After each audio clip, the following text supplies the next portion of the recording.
ಡಿಎನ್ಎಗೆ ಸ್ವಾಗತ. ನಾನು ಸಿಂಚನಾ. ನಾಡಿನ ಸಮಸ್ತ ಜನತೆಗೆ 80ನೇ ಸ್ವಾತಂತ್ರ್ಯ ದಿನದ ಶುಭಾಶಯಗಳು. ಈಗ ಇವತ್ತಿನ ಸುದ್ದಿಗಳತ್ತ ಗಮನ ಹರಿಸೋಣ. ಎಂದಿನಂತೆ ಇವತ್ತು ಕೂಡ 5 ಪ್ರಮುಖ ಸುದ್ದಿಗಳಿವೆ. ಒಂದೊಂದಾಗಿ ಇನ್ ಡೀಟೇಲ್ ನಾನು ನಿಮಗೆ ಮಾಹಿತಿಯನ್ನ ನೀಡ್ತಾ ಹೋಗ್ತೀನಿ. ಇವತ್ತಿನ ಮೊದಲನೇ ಸುದ್ದಿ, ಮಧ್ಯಪ್ರಾಚ್ಯದಲ್ಲಿ ಏನಾಗ್ತಾ ಇದೆ. ಡೊನಾಲ್ಡ್ ಟ್ರಂಪ್ ಒಂದು ಸ್ಟೇಟ್ಮೆಂಟ್ ಕೊಟ್ಟಿದ್ದಾರೆ. ಆ ಸ್ಟೇಟ್ಮೆಂಟ್ನಿಂದ ಮಧ್ಯಪ್ರಾಚ್ಯದಲ್ಲಿ ಅಥವಾ ಈ ಗಲ್ಫ್ ರಾಷ್ಟ್ರಗಳಲ್ಲಿ ಜ್ವಾಲಾಮುಖಿ ಎದ್ದಿದೆ. ಹಾಗಾದ್ರೆ ಆ ಸ್ಟೇಟ್ಮೆಂಟ್ ಏನು?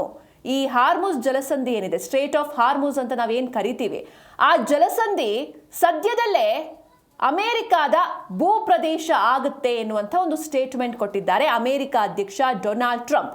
ಇದಕ್ಕೆ ಇರಾನ್ ಕೂಡ ರಿಯಾಕ್ಟ್ ಮಾಡಿದೆ.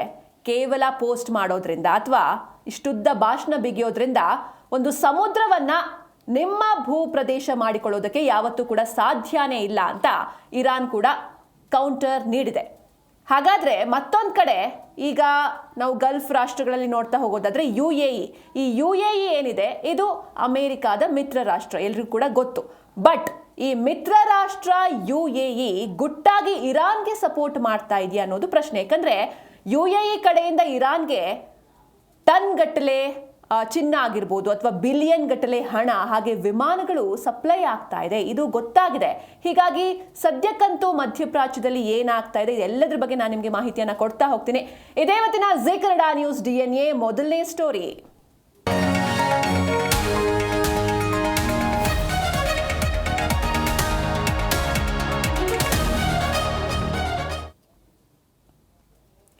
ಎಸ್, ಹಾರ್ಮುಜ್ ಜಲಸಂಧಿ, ಸ್ಟ್ರೇಟ್ ಆಫ್ ಹಾರ್ಮುಜ್, ಇದು ಪ್ರಪಂಚದ ತೈಲ ಜೀವನಾಡಿ. ಯಾವಾಗ ಈ ಯುದ್ಧ ಎಲ್ಲ ಆರಂಭವಾಯಿತೋ ಆಗ ಈ ಹಾರ್ಮುಜ್ ಜಲಸಂಧಿಯ ಮಹತ್ವ ಇಡೀ ಜಗತ್ತಿಗೆ ಗೊತ್ತಾಗಿದೆ. ಯಾಕಂದ್ರೆ ಅತ್ಯಂತ ಒಂದು ಕಿರಿದಾದ ಜಾಗ ಇದು. ಬಟ್ ಇದೇನಾದ್ರೂ ಬಂದಾದ್ರೆ ಜಾಗತಿಕ ಮಟ್ಟದಲ್ಲಿ ಎಷ್ಟರ ಮಟ್ಟಿಗೆ ಸಂಚಲನ ಉಂಟಾಗುತ್ತೆ ಅನ್ನೋದನ್ನ ನಾವು ಕೂಡ ಫೇಸ್ ಮಾಡಿದೀವಿ. ಭಾರತ ಕೂಡ ಇದನ್ನ ಅನುಭವಿಸಿದೆ. ಆದ್ರೆ ಈಗ ಮಧ್ಯಪ್ರಾಚ್ಯದಲ್ಲಿ ನಡೀತಾ ಇರುವಂತಹ ಯುದ್ಧವನ್ನ ನಾವು ನೋಡಿದ್ರೆ, ಯುದ್ಧ ಆರಂಭವಾಗಿದ್ದು ಪರಮಾಣು ವಿಷಯವಾಗಿ, ಇರಾನ್ ಪರಮಾಣು ಶಕ್ತಿಯನ್ನ ಹೊಂದಬಾರ್ದು, ಅಲ್ಲಿ ಸ್ಥಾವರಗಳು ಇರಬಾರ್ದು ಎನ್ನುವಂತಹ ವಿಚಾರವಾಗಿ ಯುದ್ಧ ಶುರುವಾಗುತ್ತೆ. ಅಮೆರಿಕ ಹಾಗೂ ಇಸ್ರೇಲ್ ಜಂಟಿಯಾಗಿ ಯುದ್ಧವನ್ನ ಶುರು ಮಾಡಿತು. ಬಟ್ ಈಗ ಈ ಪರಮಾಣು ವಿಚಾರನೂ ಇದೆ, ಓಕೆ. ಬಟ್ ಇದರ ಜೊತೆಗೆ ಮುನ್ನೆಲೆಗೆ ಬಂದಿರುವಂತಹ ವಿಚಾರ ಹಾರ್ಮುಜ್ ಜಲಸಂಧಿ. ಈ ಹಾರ್ಮುಜ್ ಜಲಸಂಧಿ ನಮ್ದು ಎನ್ನುವಂಥ ವಿಚಾರವಾಗಿ ಸಾಕಷ್ಟು ಹೋರಾಟಗಳು ನಡೀತಾ ಇದೆ, ಘರ್ಷಣೆಗಳು ನಡೀತಾ ಇದೆ. ಒಂದ್ ಕಡೆ ಇರಾನ್ ಕೂಡ ತನ್ನ ಮಿತ್ರ ರಾಷ್ಟ್ರಗಳಿಗೆ ಮಾತ್ರ ಹಡಗುಗಳು ಸಂಚಾರಕ್ಕೆ ಹಾರ್ಮುಜ್ ಜಲಸಂಧಿಯನ್ನ ಮುಕ್ತವಾಗಿ ಮಾಡಿಕೊಟ್ಟಿದೆ. ಬಟ್ ಅಮೆರಿಕಾಗೆ ನಿರ್ಬಂಧವನ್ನ ಹೇರಿದೆ. ಟೋಲ್ ಅದು ಇದು ಎಲ್ಲವನ್ನೂ ಕೂಡ ನಾವು ಈ ಡಿಎನ್ಎಲಿ ಹಿಂದೆಯೂ ಸಾಕಷ್ಟು ಬಾರಿ ಈ ವಿಚಾರಗಳನ್ನ ವಿಶ್ಲೇಷಣೆ ಮಾಡಿದ್ದೇವೆ. ಆದ್ರೆ ಈಗ ಹಾರ್ಮುಜ್ ಜಲಸಂಧಿಯನ್ನ ನಾವು ವಶಪಡಿಸ್ಕೊಳ್ತೇವೆ, ಇನ್ನೇನು ಇರಾನ್ ಸೋತಿದ ತಕ್ಷಣ ಆ ಹಾರ್ಮುಜ್ ಜಲಸಂಧಿ ಏನಿದೆ ಅದು ಅಮೆರಿಕಾದ ಭೂಪ್ರದೇಶವಾಗುತ್ತೆ, ನಮ್ಮ ಅಮೆರಿಕಾದ ಮ್ಯಾಪ್ಗೆ ಅದು ಸೇರುತ್ತೆ ಅಂತ ಡೊನಾಲ್ಡ್ ಟ್ರಂಪ್ ತಿಳಿಸಿದ್ದಾರೆ. ಆದ್ರೆ ಇದಕ್ಕೆ ಇರಾನ್ ಹೆದರ್ತಾ ಇಲ್ಲ, ಬಟ್ ಬದಲಿಗೆ ಅದು ನಗ್ತಾ ಇದೆ. ಇದು ಸಾಧ್ಯನೇ ಇಲ್ಲ. ಕೇವಲ ಒಂದು ಟ್ವೀಟ್ ಮಾಡಿದ್ರೆ ಅಥವಾ ಒಂದು ಭಾಷಣ ಮಾಡಿದ ತಕ್ಷಣ ಹಾರ್ಮುಜ್ ಜಲಸಂಧಿಯನ್ನು, ಒಂದು ಸಮುದ್ರವನ್ನೇ ನಿಮ್ಮ ಭೂ ಪ್ರದೇಶವನ್ನಾಗಿ ಮಾಡಿಕೊಳ್ಳೋದಕ್ಕೆ ಸಾಧ್ಯನೇ ಇಲ್ಲ ಅಂತ ಇರಾನ್ ಕೂಡ ಕೌಂಟರ್ ಅಟ್ಯಾಕ್ ಮಾಡ್ತಾ ಇದೆ. ಇದರ ಜೊತೆಗೆ ನಾನು ಆಗ್ಲೇ ಹೇಳ್ದ ಹಾಗೆ ಯು ಎ ಇ ಏನಿದೆ ಇದು ಅಮೆರಿಕಾಗೆ ಶಾಕ್ ನೀಡ್ತಾ ಇದೆ. ಅಂದ್ರೆ ಅಮೆರಿಕಾದ ಮಿತ್ರ ರಾಷ್ಟ್ರ ಯು ಎ ಇ, ಬಟ್ ಗೊತ್ತಿಲ್ದಂಗೆ ಇರಾನ್ಗೆ ಸಪೋರ್ಟ್ ಮಾಡ್ತಾ ಇದೆ ಎನ್ನುವಂಥ ವಿಚಾರಗಳು ಮುನ್ನೆಲೆಗೆ ಬರ್ತಾ ಇದೆ. ಇದರ ಹಿಂದೆ ಸಾಕಷ್ಟು ಕಾರಣ ಕೂಡ ಇದೆ. ಯಾಕಂದ್ರೆ ನಾವು ಗಮನಿಸಬಹುದು, ಯಾವಾಗೆಲ್ಲ ಅಮೆರಿಕ ಇರಾನ್ ಮೇಲೆ ಯುದ್ಧವನ್ನ ಸಾರುತ್ತೋ ಆಗೆಲ್ಲ ಇರಾನ್ ಕೌಂಟರ್ ಅಟ್ಯಾಕ್ ಮಾಡುತ್ತೆ ಗಲ್ಫ್ ರಾಷ್ಟ್ರಗಳ ಮೇಲೆ. ಗಲ್ಫ್ ರಾಷ್ಟ್ರಗಳಲ್ಲಿ ಎಲ್ಲೆಲ್ಲಿ ಅಮೆರಿಕಾದ ಸೇನಾ ನೆಲೆಗಳಿವೆಯೋ ಅಲ್ಲೆಲ್ಲವೂ ಕೂಡ ಅಟ್ಯಾಕ್ ಮಾಡುತ್ತೆ ಇರಾನ್. ಅದು ಮುಖ್ಯವಾಗಿ ಕುವೈತ್ ಆಗಿರ್ಬೋದು, ದುಬೈ ಆಗಿರ್ಬೋದು, ಯು ಎ ಈ ಕಡೆ ಎಲ್ಲ ನಾವು ಅಟ್ಯಾಕ್ ಆಗಿರೋದು ನೋಡಿದೀವಿ. ಹೀಗಾಗಿ ತನ್ನ ಮೇಲೆ ಅಟ್ಯಾಕ್ ಆಗಬಾರ್ದು ಎನ್ನುವಂಥ ನಿಟ್ಟಿನಲ್ಲಿ, ಇರಾನ್ ಜೊತೆ ಒಂದು ಉತ್ತಮ ಸಂಬಂಧವನ್ನ ಬೆಳೆಸ್ಕೊಳ್ಬೇಕು ಎನ್ನುವಂಥ ನಿಟ್ಟಿನಲ್ಲಿ ಈ ರೀತಿ ಯು ಎ ಇ ಮಾಡ್ತಾ ಇದೆ. ಗುಟ್ಟಾಗಿ ತನ್ನಲ್ಲಿರುವಂತಹ ವಿಮಾನಗಳು, ಅತ್ಯಾಧುನಿಕ ಏನು ಶಸ್ತ್ರಾಸ್ತ್ರ ಇದೆ ಅಥವಾ ಜೊತೆಗೆ ಇರುವಂತಹ ಈ ಟನ್ ಗಟ್ಟಲೆ ಚಿನ್ನ. ಯಾಕಂದ್ರೆ ಇರಾನ್ ನಮಗೆ ಗೊತ್ತು, ಆರ್ಥಿಕವಾಗಿ ಸಾಕಷ್ಟು ಕುಗ್ಗಿ ಹೋಗಿದೆ ಇರಾನ್ ಈ ಯುದ್ಧದ ವಿಚಾರವಾಗಿ. ಹೀಗಾಗಿ ಆರ್ಥಿಕತೆಯನ್ನ ಇನ್ನೊಂದು ಸ್ವಲ್ಪ ಮೇಲೆತ್ತುವಂಥ ಪ್ರಯತ್ನವನ್ನ ಯು ಎ ಇ ಮಾಡ್ತಾ ಇದೆ, ಸಪೋರ್ಟ್ ಆಗಿ ನಿಲ್ಲುವಂಥ ಪ್ರಯತ್ನ ಇದು. ಹೀಗಾಗಿ ಟನ್ ಗಟ್ಟಲೆ ಚಿನ್ನ ಆಗಿರ್ಬೋದು, ಅದರ ಜೊತೆಗೆ ಬಿಲಿಯನ್ ಗಟ್ಟಲೆ ಹಣ ಎಲ್ಲವೂ ಕೂಡ ಇರಾನ್ಗೆ ಹೋಗ್ತಾ ಇದೆ, ಅದು ರಹಸ್ಯವಾಗಿ ಹೋಗ್ತಾ ಇದೆ ಎನ್ನುವಂಥ ಒಂದಷ್ಟು ಆರೋಪಗಳು ಕೇಳಿ ಬರ್ತಾ ಇದೆ. ಹೀಗಾಗಿ ಇದಕ್ಕೆ ಅಮೆರಿಕ ಯಾವ ರೀತಿ ಉತ್ತರ ಕೊಡುತ್ತೆ, ಏನು ಎತ್ತ ಎಲ್ಲವನ್ನೂ ಕೂಡ ನೋಡ್ತಾ ಹೋಗೋಣ. ಮೊದಲನೇದಾಗಿ ಮೊದಲನೇ ವಿಚಾರವನ್ನು ನಾವು ನೋಡ್ತಾ ಹೋಗೋದಾದ್ರೆ ಈ ಹಾರ್ಮುಜ್ ಜಲಸಂಧಿಯ ವಿಚಾರ. ಹಾರ್ಮುಜ್ ಜಲಸಂಧಿಯನ್ನು ನಾವು ವಶಕ್ಕೆ ಪಡೆದುಕೊಂಡೇ ಅಂತ ಅಮೆರಿಕ ಅಧ್ಯಕ್ಷ ಡೊನಾಲ್ಡ್ ಟ್ರಂಪ್ ಒಂದು ಸ್ಟೇಟ್ಮೆಂಟ್ನ ಮಾಡಿದ್ದಾರೆ. ಯಾವ ಸಂದರ್ಭದಲ್ಲಿ ಮಾಡಿದ್ರು ಏನು ಎತ್ತ ನೋಡೋಣ. ಹಾರ್ಮುಜ್ ಅಮೆರಿಕಾದ ಸ್ವತ್ತು ಅಂತ ಡೊನಾಲ್ಡ್ ಟ್ರಂಪ್ ತಿಳಿಸಿದ್ದಾರೆ. ಹಾರ್ಮುಜ್ ಜಲಸಂಧಿಯನ್ನ ಅಮೆರಿಕಾದ ಭೂಪ್ರದೇಶವನ್ನ ಆಗಿ ಮಾಡ್ಕೊಳ್ತೀವಿ, ನಮ್ಮ ಮ್ಯಾಪ್ಗೆ ಆ ಒಂದು ಕಿರಿದಾದ ಮಾರ್ಗ ಏನಿದೆ, ಸ್ಟ್ರೇಟ್ ಆಫ್ ಹಾರ್ಮುಜ್ ಏನಿದೆ, ಅದನ್ನ ಸೇರಿಸ್ಕೊಳ್ತೀವಿ ಅಂತ ಡೊನಾಲ್ಡ್ ಟ್ರಂಪ್ ತಿಳಿಸಿದ್ದಾರೆ. ಇರಾನ್ ಸೋತ ಬೆನ್ನಲ್ಲೇ ಇನ್ನೇನು ಇರಾನ್ ಸೋತಿದ ತಕ್ಷಣ ಜಲಸಂಧಿ ನಮ್ಮ ವಶ ಆಗುತ್ತೆ ಅಂತ ನ್ಯೂಯಾರ್ಕ್ ರ್ಯಾಲಿಯಲ್ಲಿ ಭರವಸೆಯನ್ನು ನೀಡಿದ್ದಾರೆ ಡೊನಾಲ್ಡ್ ಟ್ರಂಪ್. ವಿಶ್ವದ ಪ್ರಮುಖ ಇಂಧನ ಸಾಗಣೆಯ ಮಾರ್ಗ ಯಾವುದು ಅಂದರೆ ಅದು ಹಾರ್ಮುಜ್ ಜಲಸಂಧಿ. ಈಗ ಯುದ್ಧ ಕೂಡ ಅದರ ವಿಚಾರವಾಗಿ ನಡೀತಾ ಇದೆ. ಇದರ ಮೇಲೆ ಅಮೆರಿಕ ಕಣ್ಣಿಟ್ಟಿದ್ದು. ಅಮೆರಿಕ ಏನು ಈಗ ಹಾರ್ಮುಜ್ ಜಲಸಂಧಿಯಲ್ಲಿ ಒಂದು ದಿಗ್ಬಂಧನವನ್ನ ಕ್ರಿಯೇಟ್ ಮಾಡಿದೆ, ಅದನ್ನ ಉಕ್ಕಿನ ಗೋಡೆ ಅಂತ ಡೊನಾಲ್ಡ್ ಟ್ರಂಪ್ ವರ್ಣನೆ ಮಾಡಿದ್ದಾರೆ. ಜೊತೆಗೆ ಮತ್ತೊಂದು ಕಡೆ ಈ ವಿಚಾರವಾಗಿ ಹಾರ್ಮುಜ್ನಲ್ಲಿ ಅಮೆರಿಕಾದ ಹಡಗುಗಳು ಪಾಸ್ ಆಗ್ತಾ ಇಲ್ಲ, ಕಂಪ್ಲೀಟ್ ಆಗಿ ನಿರ್ಬಂಧಿಸಲಾಗಿದೆ ಇರಾನ್ ಕಡೆಯಿಂದ.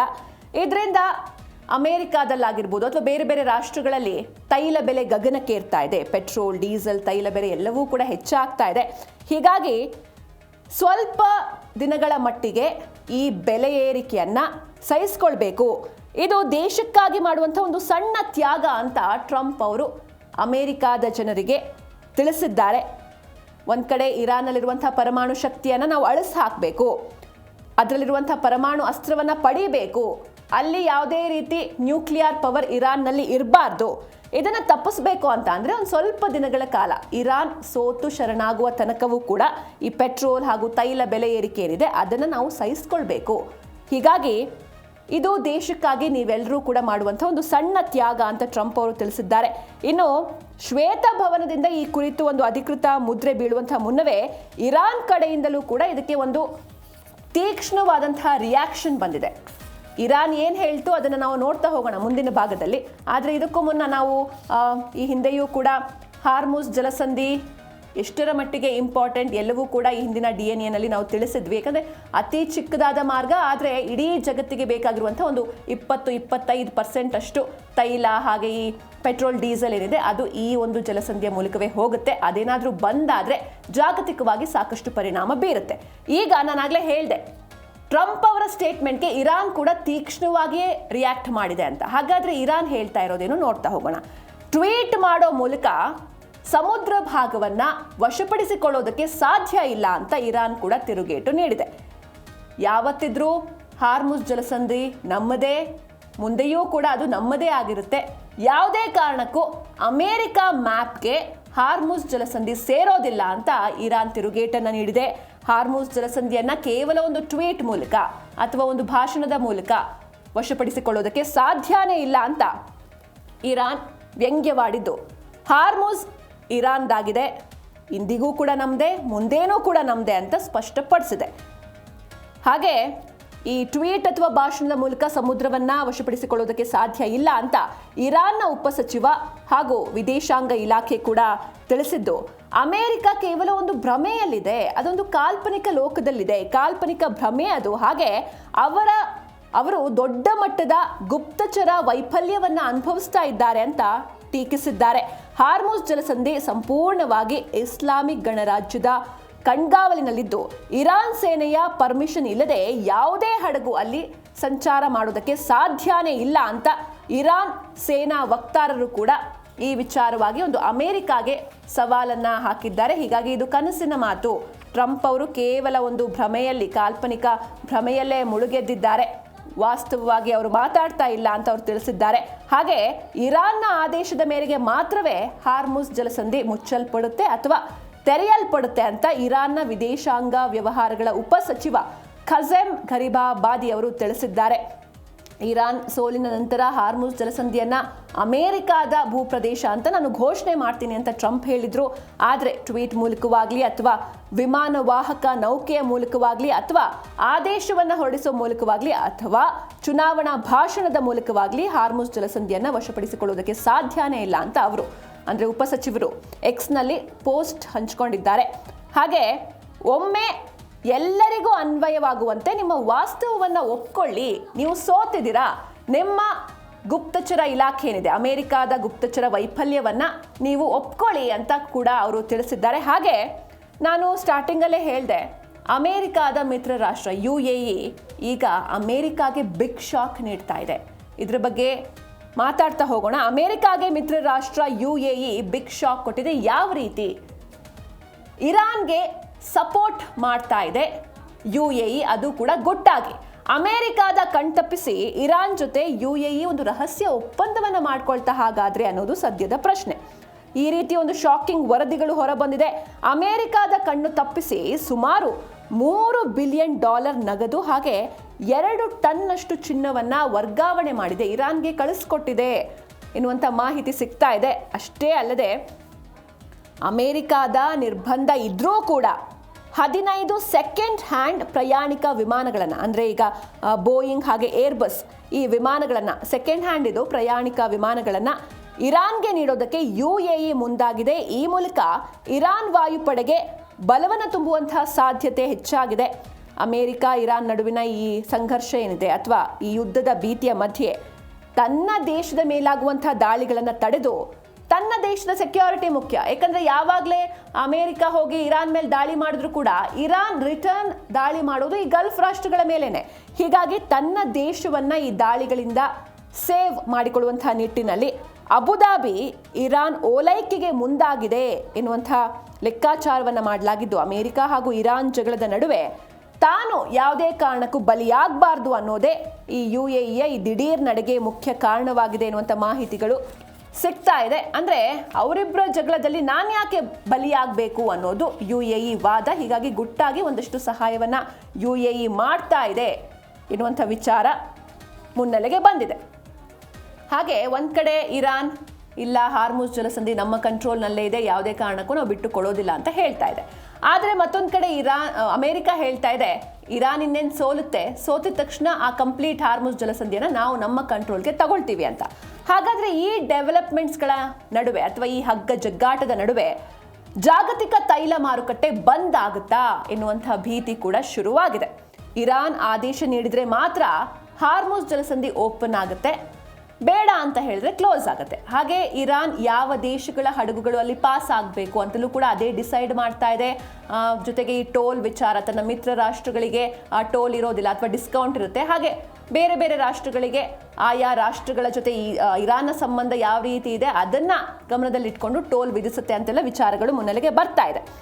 ಈಗ ಜಾಗತಿಕ ತೈಲ ಮಾರುಕಟ್ಟೆ ಬಂದ್ ಆಗುತ್ತಾ ಎನ್ನುವಂತಹ ಆತಂಕ ಮೂಡ್ತಾ ಇದ್ದು, ಅಕಸ್ಮಾತ್ ಅಂದರೆ ಇರಾನ್ ಆದೇಶ ನೀಡಿದರೆ ಮಾತ್ರ ಈ ಹಾರ್ಮುಜ್ ಜಲಸಂಧಿ ವರ್ಕ್ ಆಗ್ತಾ ಇದೆ ಎನ್ನುವಂಥ ಪರಿಸ್ಥಿತಿ ನಿರ್ಮಾಣವಾಗಿದೆ. ಹೀಗಾಗಿ ತನ್ನ ಮೇಲೆ ಈ ದಿಗ್ಬಂಧನ ಏನು ಹೇರಿದೆ ಅಮೆರಿಕ, ನೌಕಾ ದಿಗ್ಬಂಧನ, ಅದು ಉಕ್ಕಿನ ಗೋಡೆ ಅಂತಲೂ ಕೂಡ ಅಮೆರಿಕ ಅಧ್ಯಕ್ಷರು ಬಣ್ಣಿಸ್ಕೊಳ್ತಾ ಇದ್ದಾರೆ. ಹೀಗಾಗಿ ಈ ದಿಗ್ಬಂಧನಗಳನ್ನು ತೆರವುಗೊಳಿಸೋವರೆಗೂ ಕೂಡ ಜಲಸಂಧಿಯ ಮೇಲೆ ನಾವು ಕಂಪ್ಲೀಟ್ ಕಂಟ್ರೋಲ್ನ ಸಾಧಿಸ್ತೀವಿ ಅಂತ ಇರಾನ್ ಮುಂದಾಗಿದೆ. ಆದರೆ ಮತ್ತೊಂದು ಕಡೆ ಅಮೆರಿಕ ಈ ಒಪ್ಪಂದಗಳನ್ನು ಉಲ್ಲಂಘನೆ ಮಾಡಿದೆ. ಹೀಗಾಗಿ ಇನ್ನು ಮುಂದೆ ಯಾವುದೇ ಕಾರಣಕ್ಕೂ ನಾವು ಶಾಂತಿ ಮಾತುಕತೆಗೆ ಬರೋದಿಲ್ಲ ಅಂತ ಅಬ್ಬಾಸ್ ಅರಕ್ಚಿ ಸ್ಪಷ್ಟಪಡಿಸಿದ್ದಾರೆ, ಇರಾನ್ನ ವಿದೇಶಾಂಗ ಸಚಿವರು ಇವರು. ಮತ್ತೊಂದು ಕಡೆ ಇದು ಕೇವಲ ಯುದ್ಧ ಮಾತ್ರ ಅಲ್ಲ, ಅಮೆರಿಕಾದ ಅಸ್ತಿತ್ವದ ಪ್ರಶ್ನೆ ಅಂತ ಟ್ರಂಪ್ ಆಡಳಿತ ಇದನ್ನು ಬಣ್ಣಿಸಿದ್ದು. ಪಶ್ಚಿಮ ಏಷ್ಯಾದಲ್ಲಿ ಸೇನಾ ಜಮಾವಣೆ ಹೆಚ್ಚಾಗ್ತಾ ಇರೋದ್ರಿಂದ ಇಡೀ ಜಗತ್ತಿಗೆ ಇದರ ಬಿಸಿ ತಟ್ಟುವಂತಹ ಭೀತಿ ಎದುರಾಗಿದೆ. ಇದರ ಜೊತೆಗೆ ಈಗ UAE ಕೂಡ ಸಪೋರ್ಟ್ ಮಾಡ್ತಾ ಇದೆ ಅಂತ ಹೇಳಲಾಗ್ತಾ ಇದೆ. ಇದು ಅಮೆರಿಕಾಗೆ ನಿಜಕ್ಕೂ ದೊಡ್ಡ ಪೆಟ್ಟು. ಆದರೆ ಈ ಒಂದು ಸಂಘರ್ಷದ ನಡುವೆ ತೈಲ ಬೆಲೆ ಎಲ್ಲಿಗೆ ಹೋಗುತ್ತೆ ಅನ್ನೋದು ಜಾಗತಿಕ ಮಟ್ಟದಲ್ಲಿ ಸಾಕಷ್ಟು ಆತಂಕವನ್ನು ಸೃಷ್ಟಿ ಮಾಡ್ತಾ ಇದೆ. ಒಂದು ಕಡೆ ಟ್ರಂಪ್ ಅವರ ಅಮೆರಿಕಾ ಫಸ್ಟ್ ಎನ್ನುವಂಥ ನೀತಿ, ಮತ್ತೊಂದು ಕಡೆ ಇರಾನ್ ಕೂಡ ತನ್ನ ಹಠವನ್ನು ಬಿಡ್ತಾ ಇಲ್ಲ. ಮಗದೊಂದು ಕಡೆ ಅಮೆರಿಕಾಗೆ ದೊಡ್ಡ ಪೆಟ್ಟು, ಯಾಕಂದರೆ ಮಿತ್ರ ರಾಷ್ಟ್ರ ಇರಾನ್ಗೆ ಸಪೋರ್ಟ್ ಮಾಡ್ತಾ ಇದೆ. ಹೀಗಾಗಿ ಒಟ್ಟಾರೆಯಾಗಿ ನಾವು ನೋಡ್ತಾ ಹೋಗೋದಾದ್ರೆ ಜಾಗತಿಕ ಮಟ್ಟದಲ್ಲಿ ಮುಂದೆ ಏನಾಗುತ್ತೆ, ತೈಲ ಬೆಲೆ ಯಾವ ರೀತಿ ಸಾಗುತ್ತೆ, ಏನು ಎತ್ತ ನೋಡ್ತಾ ಹೋಗಬೇಕು, ಕಾದು ನೋಡಬೇಕು. ಈಗ ಜಿ ಕನ್ನಡ ನ್ಯೂಸ್ DNA 2ನೇ ಸ್ಟೋರಿಯತ್ತ ಮುಂದುವರಿಯೋಣ. ಅಂದರೆ ಚೀನಾದ ವಿಚಾರವಾಗಿ ನಾವು ಮಾತಾಡೋದಾದ್ರೆ ಚೀನಾದ ಒಂದು ದೊಡ್ಡ ಕಳ್ಳಾಟವನ್ನ ಇದೀಗ ಅಮೆರಿಕ ಬಯಲಿಗೆಳೆದಿದೆ. ಯಾವ ರೀತಿ ಕಳ್ಳಾಟ ಆಡ್ತಾ ಇತ್ತು ಚೀನಾ? ಹಾಗಾದ್ರೆ ಅಮೆರಿಕ ಚೀನಾದ ವಸ್ತುಗಳ ಮೇಲೆ, ಸರಕುಗಳ ಮೇಲೆ ದೊಡ್ಡ ಮಟ್ಟದಲ್ಲಿ ಸುಂಕವನ್ನು ವಿಧಿಸಿತ್ತು. ಹೀಗಾಗಿ ಆ ಒಂದು ಸುಂಕದಿಂದ ಟ್ಯಾಕ್ಸ್ ಅಥವಾ ಟ್ಯಾರಿಫ್ ಅಂತ ಏನು ಕರಿತೀವಿ ಅದರಿಂದ ಬಚಾವಾಗೋದಕ್ಕೆ ಚೀನಾ ಒಂದು ಪ್ಲಾನ್ ಮಾಡ್ಕೊಂಡಿದೆ. ಅದನ್ನು ನಾವು ಮಹಾ ಸ್ಕ್ಯಾಮ್ ಅಂತಲೂ ಕೂಡ ಕರಿಬೋದು. ಯಾವ ರೀತಿ ಸ್ಕ್ಯಾಮ್ ಮಾಡ್ತಾ ಇತ್ತು ಅಂತ ಅಂದರೆ, ಡೈರೆಕ್ಟ್ ಆಗಿ ಅಮೆರಿಕಾದ ಒಳಗಡೆ ತನ್ನ ವಸ್ತುಗಳನ್ನು ರೀಚ್ ಮಾಡಿಸೋದಕ್ಕೆ ಆಗ್ತಾ ಇರಲಿಲ್ಲ ಚೀನಾಗೆ, ಯಾಕಂದರೆ ಸಾಕಷ್ಟು ಟ್ಯಾಕ್ಸ್ ಇತ್ತು, ಟ್ಯಾರಿಫ್ ಇತ್ತು, ಎಲ್ಲವೂ ಇತ್ತು. ಹೀಗಾಗಿ ಅದು ಈ ಟ್ಯಾಕ್ಸಿಂದ, ಸುಂಕದಿಂದ ಬಚಾವಾಗುವಂತಹ ನಿಟ್ಟಿನಲ್ಲಿ ಏನು ಮಾಡ್ತಾ ಇತ್ತು, ಬೇರೆ ದೇಶಗಳ ಮುಖಾಂತರ ತನ್ನ ಸರಕುಗಳನ್ನು ಅಮೆರಿಕಾದ ಒಳಗೆ ನುಗ್ಗಿಸ್ತಾ ಇತ್ತು. ಕಳೆದ ವರ್ಷದಿಂದಲೂ ಕೂಡ ಇದೇ ರೀತಿ ಆಗ್ತಾ ಇದೆ. ಆದರೆ ಈ ಕಳ್ಳಾಟಕ್ಕೆ ಇದೀಗ ಡೊನಾಲ್ಡ್ ಟ್ರಂಪ್ ಬ್ರೇಕ್ ಹಾಕಿದ್ದಾರೆ. ಅಂದರೆ ಒಟ್ಟಾರೆಯಾಗಿ ನಾವು ನೋಡ್ತಾ ಹೋಗೋದಾದರೆ 60 ಶತಕೋಟಿ ಬಿಲಿಯನ್ ಡಾಲರ್ ಇಷ್ಟು ಅಮೌಂಟ್ನ ಚೀನಾ ಕೊಳ್ಳೆ ಹೊಡೆದಿದೆ, ಅಥವಾ ಇಷ್ಟು ಅಮೌಂಟ್ ಅಮೆರಿಕಾಗೆ ಚೀನಾದ ಕಡೆಯಿಂದ ಲಾಸ್ ಆಗಿದೆ. ಹಾಗಾದರೆ ಇದು ಗೊತ್ತಾಗಿದೆ ಹೇಗೆ, ಅಥವಾ ಇದನ್ನು ತಡೆಯುವಂಥ ನಿಟ್ಟಿನಲ್ಲಿ ಯಾವ ರೀತಿ ಅಮೆರಿಕ ಒಂದಷ್ಟು ಯೋಜನೆಗಳನ್ನು, ಕಾರ್ಯಾಚರಣೆಗಳನ್ನು ಜಾರಿಗೆ ತರ್ತಾ ಇದೆ. ಇದರ ಜೊತೆಗೆ ನಾನು ಆಗಲೇ ಹೇಳಿದಾಗೆ ಬೇರೆ ಬೇರೆ ದೇಶಗಳ ಮುಖಾಂತರ ಅಮೆರಿಕದ ಒಳಗೆ ತನ್ನ ಸರಕುಗಳನ್ನು ನುಗ್ಗಿಸುವಂಥ ಪ್ರಯತ್ನವನ್ನು ಚೀನಾ ಮಾಡ್ತಾ ಇದೆ. ಹಾಗಾದರೆ ಆ ದೇಶಗಳು ಯಾವುದು? ಆ ದೇಶಗಳಲ್ಲಿ ನಮ್ಮ ಭಾರತದ ಹೆಸರು ಕೂಡ ಇದೆ. ಅಂದರೆ ಶ್ವೇತಭವನ ಒಂದು ಎಲ್ಲ ಕಂಟ್ರಿಗಳ ಲಿಸ್ಟ್ನ ರೆಡಿ ಮಾಡ್ಕೊಂಡಿದೆ. ಆ ಲಿಸ್ಟ್ನಲ್ಲಿ ನಮ್ಮ ಭಾರತದ ಹೆಸರು ಕೂಡ ಇರುವಂಥದ್ದು. ಹೀಗಾಗಿ ಇದು ನಮ್ಮ ಭಾರತಕ್ಕೆ ಪ್ಲಸ್ ಆಗುತ್ತಾ ಅಥವಾ ಮೈನಸ್ ಆಗುತ್ತಾ, ಆರ್ಥಿಕವಾಗಿ ಯಾವ ರೀತಿ ಪರಿಣಾಮ ಬೀರುತ್ತೆ, ಏನು ಎತ್ತ, ಎಲ್ಲವನ್ನೂ ಕೂಡ ಎರಡನೇ ಸ್ಟೋರಿಯಲ್ಲಿ ನೋಡ್ತಾ ಹೋಗೋಣ. ಸೊ ಹೀಗಾಗಿ ಎರಡನೇ ಸ್ಟೋರಿ ಅಂತ ನಾವು ಇನ್ ಡೀಟೇಲ್ ಆಗಿ ನೋಡ್ತಾ ಹೋಗೋದಾದರೆ, ಮೊದಲನೇದಾಗಿ ಆ ಮಹಾ ಸ್ಕ್ಯಾಮ್, ಯಾವ ರೀತಿ ಚೀನಾ ಸ್ಕ್ಯಾಮ್ ಮಾಡ್ತಾ ಇತ್ತು, ಇದನ್ನ ಟ್ರಾನ್ಸ್ಶಿಪ್ಮೆಂಟ್ ದಂಧೆ ಅಂತಲೂ ಕೂಡ ಕರೀತಾರೆ. ಚೀನಾದ ಮಹಾ ಕಳ್ಳಾಟ ಇದೀಗ ಬಯಲಾಗಿದೆ. ಚೀನಾದಿಂದ ಅಕ್ರಮ ಮಾರ್ಗಗಳಲ್ಲಿ ಅಲ್ಲಿರುವಂಥ ತನ್ನ ಸರಕುಗಳನ್ನು ಅಮೆರಿಕಾಗೆ ತಲುಪಿಸುವಂಥ ಪ್ರಯತ್ನವನ್ನು ಚೀನಾ ಮಾಡ್ತಾ ಇತ್ತು. ಚೀನಾದ ಮಹಾ ಕಳ್ಳಾಟವನ್ನು ಡೊನಾಲ್ಡ್ ಟ್ರಂಪ್ ಬಯಲು ಮಾಡಿದ್ದಾರೆ. ಶ್ವೇತಭವನ ಚೀನಾದಿಂದ ಅಕ್ರಮ ಮಾರ್ಗಗಳಲ್ಲಿ ಸರಕು ಸಪ್ಲೈ ಆಗ್ತಾ ಇದೆ ಎನ್ನುವಂಥ ಒಂದು ಗಂಭೀರ ಆರೋಪವನ್ನು ಮಾಡಿದೆ. ಅಮೆರಿಕಾದ ಸುಂಕದಿಂದ ತಪ್ಪಿಸಿಕೊಳ್ಳುವಂಥ ನಿಟ್ಟಿನಲ್ಲಿ ದಿ ಗ್ರೇಟ್ ಟ್ರಾನ್ಸ್ಶಿಪ್ಮೆಂಟ್ ಸ್ಕ್ಯಾಮ್ ಹೆಸರಲ್ಲಿ ಚೀನಾ ವಸ್ತುಗಳಿಗೆ ಬೇರೆ ದೇಶದ ಲೇಬಲ್ಗಳನ್ನು ಹಚ್ಚಿ ಅಮೆರಿಕಾಗೆ ರಫ್ತು ಮಾಡುವಂಥ ದಂಧೆ ನಡೆಸ್ತಾ ಇತ್ತು. ಇದರಿಂದ ಅಮೆರಿಕ ಸರ್ಕಾರದ ಬೊಕ್ಕಸಕ್ಕೆ ಬರೋಬ್ಬರಿ 60 ಶತಕೋಟಿ ಡಾಲರ್ ಅಷ್ಟು ಸುಂಕ, ಟ್ಯಾಕ್ಸ್ ಏನಿದೆ, ಚೀನಾದ ಕಡೆಯಿಂದ ಬರಬೇಕಾಗಿರುವಂಥ ಟ್ಯಾಕ್ಸ್ ಏನಿದೆ ಅದು ನಷ್ಟ ಆಗಿದೆ. 2025ರಲ್ಲಿ ಸುಮಾರು 67 ಶತಕೋಟಿ ಮೌಲ್ಯದ ಚೀನಿ ಸರಕುಗಳು ಅಕ್ರಮವಾಗಿ ಅಮೆರಿಕಾಗೆ ನುಗ್ಗಿವೆ. ಭಾರಿ ಆಮದು ಸುಂಕದಿಂದ ತಪ್ಪಿಸಿಕೊಳ್ಳೋದಕ್ಕೆ ಚೀನಾ ಕಂಪನಿಗಳು ಶ್ಯಾಡೋ ನೆಟ್ವರ್ಕ್ ಮೊರೆ ಹೋಗಿದೆ. ಶ್ಯಾಡೋ ನೆಟ್ವರ್ಕ್ ಅಂದರೆ ಒಂದು ರೀತಿ ನೆರಳಿನಲ್ಲಿ ಆಡಿರುವಂತಹ ಆಟ ಇದು. ಅಂದರೆ ಬೇರೆ ದೇಶಗಳ ನೆರಳಿನಲ್ಲಿ ಚೀನಾ ತನ್ನ ಐಟಮ್ಸ್ಗಳನ್ನು, ಸರಕುಗಳನ್ನು ಅಮೆರಿಕದ ಒಳಗೆ ನುಗ್ಗಿಸ್ತಾ ಇದೆ.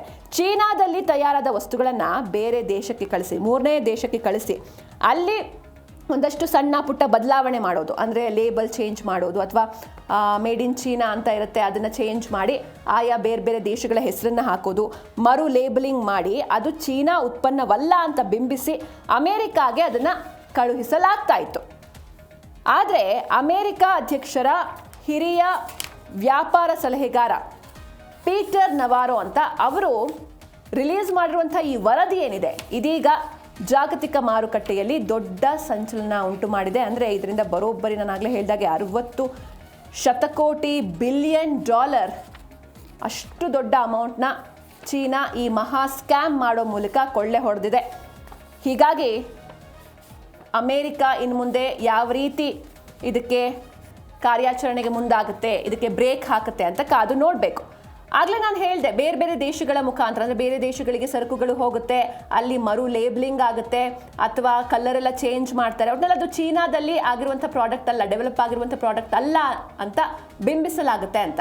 ಹೀಗಾಗಿ ಯಾವ್ಯಾವ ದೇಶಗಳಿತ್ತು ಅಂದರೆ ಅಲ್ಲಿ ಟೋಟಲ್ ಆಗಿ 40 ದೇಶಗಳ ಹೆಸರನ್ನು ಈ ವೈಟ್ ಹೌಸ್ ಪಟ್ಟಿ ಮಾಡಿದೆ. ಹೀಗಾಗಿ ಅಲ್ಲಿ ನಮ್ಮ ಭಾರತದ ಹೆಸರು ಕೂಡ ಇದೆ. ಈ ಬಗ್ಗೆ ನಾವು ನೋಡ್ತಾ ಹೋಗೋಣ. ಹಿಟ್ ಲಿಸ್ಟ್ನಲ್ಲಿ ಭಾರತಕ್ಕೆ ಟೈರ್ 1 ಸ್ಥಾನ ಸಿಕ್ಕಿದೆ. ಅಂದರೆ ಬೇರೆ ಯಾವೆಲ್ಲ ದೇಶಗಳಿದೆ, ಇದರಿಂದ ಭಾರತಕ್ಕೆ ಯಾವ ರೀತಿ ಎಫೆಕ್ಟ್ ಆಗುತ್ತೆ ಎಲ್ಲವನ್ನ ನೋಡೋಣ. ಅಕ್ರಮ ವ್ಯಾಪಾರವನ್ನು ತಡೆಯೋದಕ್ಕೆ 40ಕ್ಕೂ ಹೆಚ್ಚು ದೇಶಗಳ ಪಟ್ಟಿಯನ್ನು ಮಾಡಿದೆ ಅಮೆರಿಕ. ಚೀನಾ ಈ ದೇಶಗಳ ಮುಖಾಂತರ ಯಾವ ರೀತಿ ಮೋಸ ಮಾಡ್ತಾ ಇತ್ತು ಅನ್ನೋದನ್ನು ಬಯಲಿಗೆ ಎಳೆದಿದೆ ಅಮೆರಿಕ. ಹಿಟ್ ಲಿಸ್ಟ್ನಲ್ಲಿ ಭಾರತಕ್ಕೆ ಟೈರ್ 1 ಸ್ಥಾನ ಸಿಕ್ಕಿದ್ದು, ಅಕ್ರಮ ವ್ಯಾಪಾರವನ್ನು ತಡೆಯೋದಕ್ಕೆ ಅಮೆರಿಕ 40ಕ್ಕೂ ಹೆಚ್ಚು ದೇಶಗಳ ಪಟ್ಟಿಯನ್ನು ರೆಡಿ ಮಾಡಿದೆ. ಈ ಪಟ್ಟಿಯಲ್ಲಿ ಭಾರತ ಇದೆ, ಕೆನಡಾ ಇದೆ, ಜಪಾನ್ ಇದೆ, ಹಾಗೆ ಮೆಕ್ಸಿಕೋ ದೇಶಗಳೇನಿದೆ ಇದೆಲ್ಲವನ್ನು ಕೂಡ ಟೈರ್ 1 ವಿಭಾಗದಲ್ಲಿ ಅದನ್ನು ಸೇರಿಸಲಾಗಿದ್ದು, ಮತ್ತೊಂದು ಕಡೆ ಈ ಬ್ರೆಜಿಲ್ ಇದೆ, ವಿಯೆಟ್ನಾಂ ಇದೆ, ಸಿಂಗಾಪುರ ಇದೆ, ಹಾಗೆ UAE ಮೇಲೆಯೂ ಕೂಡ ಶ್ವೇತಭವನ ಕಣ್ಣಿಟ್ಟಿದೆ. ಈ ಅಕ್ರಮ ವ್ಯಾಪಾರ ಜಾಲವನ್ನು ಭೇದಿಸೋದಕ್ಕೆ ಅಮೆರಿಕ ದೇಶಗಳನ್ನು 3 ಹಂತಗಳಲ್ಲಿ ವಿಂಗಡಣೆ ಮಾಡಿದೆ. ಅಂದರೆ ಟೈರ್ 1, ಟೈರ್ 2, ಟೈರ್ 3 ಆ ಥರ. ಭಾರತಂತಹ ದೇಶಗಳ ಮೂಲಕ ಅಧಿಕೃತ ವ್ಯಾಪಾರದ ಮರೆಯಲ್ಲೇ ಚೀನಾದ ಸರಕುಗಳು ಅಮೆರಿಕಾಗೆ ನುಗ್ತಾ ಇದೆ ಅಂತ ಟ್ರಂಪ್ ಸರ್ಕಾರ ವಾದವನ್ನ ಮಾಡ್ತಾ ಇದೆ. ವಿಶೇಷವಾಗಿ ಭಾರತದಲ್ಲಿರುವಂತಹ ಪುಣೆ ಆಗಿರ್ಬೋದು, ಗುಜರಾತ್ ಆಗಿರ್ಬೋದು, ಚೆನ್ನೈ, ಈ ಪ್ರಮುಖ ಉತ್ಪಾದನಾ ವಲಯಗಳ ಮೇಲೆ ಅಮೆರಿಕ ತೀವ್ರ ನಿಗಾ ಇರಿಸಿದೆ. ಇಲ್ಲಿ ಚೀನಾದ ಸಾಮಗ್ರಿಗಳನ್ನು ಬಳಸಿ ಮರು ಪ್ಯಾಕೇಜಿಂಗ್ ಮಾಡಲಾಗ್ತಾ ಇದೆ ಎನ್ನುವಂಥ ಅಂಶವನ್ನ ಈ ಒಂದು ವರದಿಯಲ್ಲಿ ಉಲ್ಲೇಖ ಮಾಡಲಾಗಿದೆ.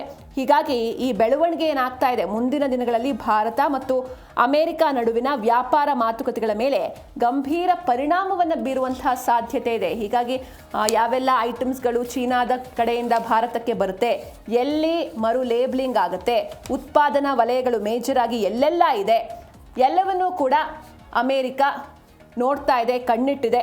ನಾನು ಆಗಲೇ ಹೇಳಿದಾಗೆ ಇದು ಟ್ರಾನ್ಸ್ಶಿಪ್ಮೆಂಟ್ ತಂತ್ರ ಚೀನಾದ ಕಡೆಯಿಂದ. ಮೊದಲನೇದಾಗಿ ಅವರು ಮಾರ್ಗವನ್ನು ಚೇಂಜ್ ಮಾಡ್ತಾರೆ. ಚೀನಾದಲ್ಲಿ ತಯಾರಾಗುವಂತಹ ಎಲೆಕ್ಟ್ರಾನಿಕ್ಸ್ ಆಗಿರ್ಬೋದು, ಇಂಟಿಗ್ರೇಟೆಡ್ ಸರ್ಕ್ಯೂಟ್ಗಳಾಗಿರ್ಬೋದು, ಅಂದರೆ ಈ ಮೈಕ್ರೋ ಚಿಪ್ಸ್ ಅಂತ ಏನು ಹೇಳ್ತೀವಿ ಅದು, ಹಾಗೆ ಅಲ್ಯೂಮಿನಿಯಂ ಆಗಿರ್ಬೋದು ಅಥವಾ ವಾಹನಗಳ ಸ್ಪೇರ್ ಪಾರ್ಟ್ಸ್ ಆಗಿರ್ಬೋದು, ನೇರವಾಗಿ ಅಮೆರಿಕಾಗೆ ಕಳಿಸೋ ಬದಲಾಗಿ 3ನೇ ದೇಶಕ್ಕೆ ಕಳಿಸ್ತಾರೆ.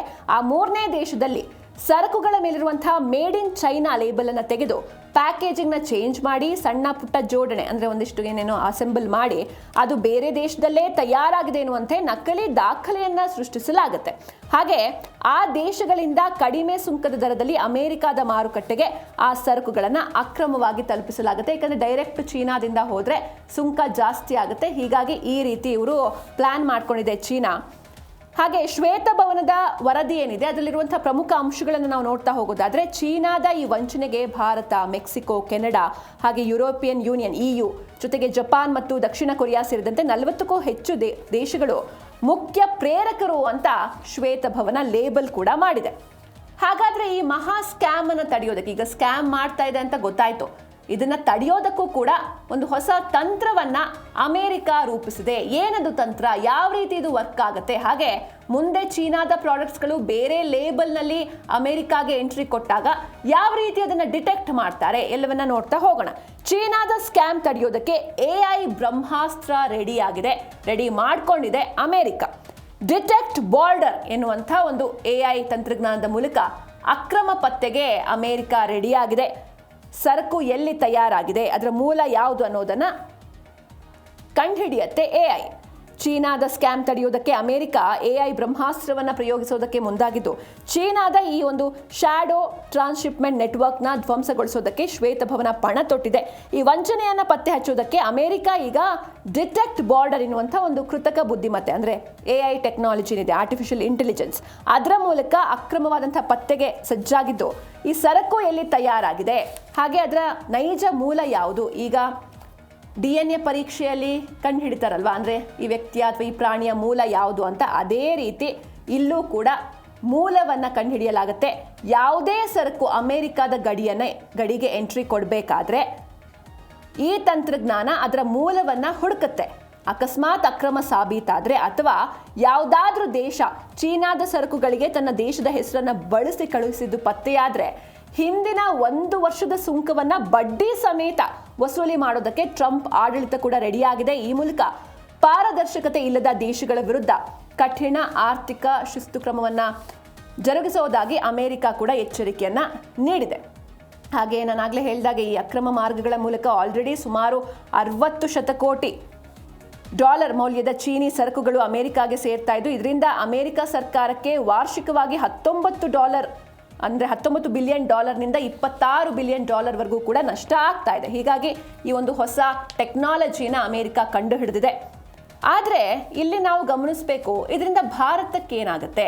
ಈಗ ಟೈರ್ 1 ಆ ಲಿಸ್ಟ್ನಲ್ಲೇ ಟೈರ್ 1 ಸ್ಥಾನದಲ್ಲಿ ಭಾರತವನ್ನು ಕೂರಿಸಿದೆ ಅಮೆರಿಕ. ಹೀಗಾಗಿ ಭಾರತದ ಮೇಲೆ ಆಗುವಂಥ ಪರಿಣಾಮ ಏನು, ಇದು ಭಾರತಕ್ಕೆ ಪ್ಲಸ್ಸಾ ಮೈನಸ್ಸಾ, ಇದು ಸಂಕಷ್ಟನ ಭಾರತಕ್ಕೆ ಅಥವಾ ಇದೊಂದು ಸುವರ್ಣಾವಕಾಶನ ನೋಡ್ತಾ ಹೋಗೋಣ.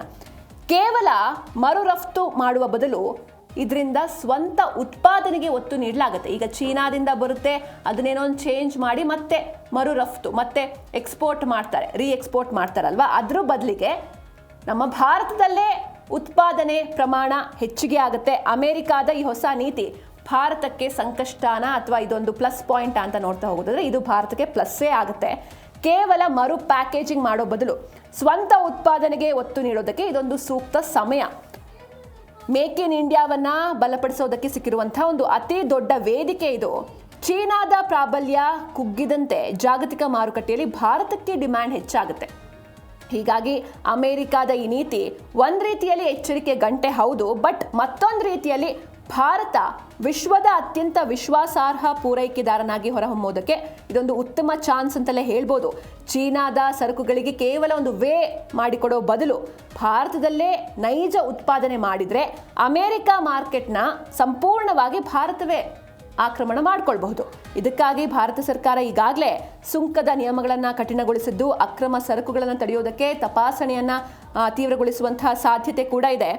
ಜಾಗತಿಕ ಮಟ್ಟದಲ್ಲಿ ಚೀನಾದ ಮೇಲಿರುವಂತಹ ವಿಶ್ವಾಸ ಕುಸಿತಾ ಇದೆ. ಆದರೆ ಭಾರತಕ್ಕೆ ನೇರ ಮತ್ತು ಪಾರದರ್ಶಕ ವ್ಯಾಪಾರ ಪಾಲುದಾರನಾಗೋದಕ್ಕೆ ಇದೊಂದು ಹೆದ್ದಾರಿಯನ್ನು ನಿರ್ಮಿಸಿಕೊಟ್ಟಿದೆ. ಸೊ ಒಟ್ಟಾರೆಯಾಗಿ ಹೇಳೋದಾದ್ರೆ ಇದೊಂದು ಭಾರತಕ್ಕೆ ಇದು ಪ್ಲಸ್ ಪಾಯಿಂಟ್ ಆಗ್ತಾ ಇದೆ. ಇದೊಂದು ಸುವರ್ಣಾವಕಾಶ. ಯಾಕಂದರೆ ಬೇರೆ ದೇಶಗಳ ವಸ್ತುಗಳನ್ನು ನಾವು ಪ್ರಮೋಟ್ ಮಾಡೋ ಬದಲು ಇಲ್ಲೇ ನಾವು ಮೇಕ್ ಇನ್ ಇಂಡಿಯಾ ಅಂತ ಏನಿದೆ ಅದನ್ನು ನಾವು ಮತ್ತಷ್ಟು ಬಲಪಡಿಸ್ಕೊಳ್ಬಹುದು. ಇಲ್ಲಿಯೇ ಉತ್ಪಾದನೆ ಮಾಡಿ ನಾವು ಅಮೆರಿಕಾಗೆ ಕಳಿಸ್ಕೊಡ್ಬಹುದು. ಇದರಿಂದ ಅಮೆರಿಕ ಮಾರ್ಕೆಟ್ನಲ್ಲಿ ನಮ್ಮ ವಸ್ತುಗಳು ರಾರಾಜಿಸುತ್ತೆ.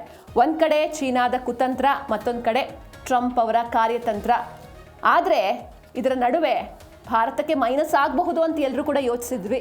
ಆದರೆ ಇದು ಭಾರತಕ್ಕೆ ಪ್ಲಸ್ ಆಗ್ತಾ ಇದೆ. ಇದನ್ನು ಭಾರತ ಯಾವ ರೀತಿ ಯೂಸ್ ಮಾಡ್ಕೊಳ್ಳುತ್ತೆ ಅಂತ ಕಾದು ನೋಡಬೇಕು. ಅದರ ಮೇಲೆ ಯಾವ ರೀತಿ ಪ್ಲಸ್ ಆಗುತ್ತೋ ಮೈನಸ್ ಆಗುತ್ತೋ ಎಲ್ಲವೂ ಕೂಡ ನಿಂತಿರುತ್ತೆ. ಇವತ್ತು ದೇಶಾದ್ಯಂತ 80ನೇ ಸ್ವಾತಂತ್ರ್ಯ ದಿನಾಚರಣೆಯ ಸಂಭ್ರಮ. ಹೀಗಾಗಿ ಕೆಂಪುಕೋಟೆಯ ಮೇಲೆ ಮತ್ತೊಮ್ಮೆ ದೇಶದ ಹೆಮ್ಮೆಯ ತ್ರಿವರ್ಣ ಧ್ವಜ ಮುಗಿಲೆತ್ತರಕ್ಕೆ ಹಾರಾಡಿದೆ. ಹಾಗೆ ಸತತ 13ನೇ ಬಾರಿಗೆ ಕೆಂಪುಕೋಟೆಯ ಮೇಲೆ ನಿಂತು ನಮ್ಮ ಹೆಮ್ಮೆಯ ಪ್ರಧಾನಿ ಮೋದಿಯವರು ದೇಶವನ್ನು ಉದ್ದೇಶಿಸಿ ಮಾತಾಡಿದರು.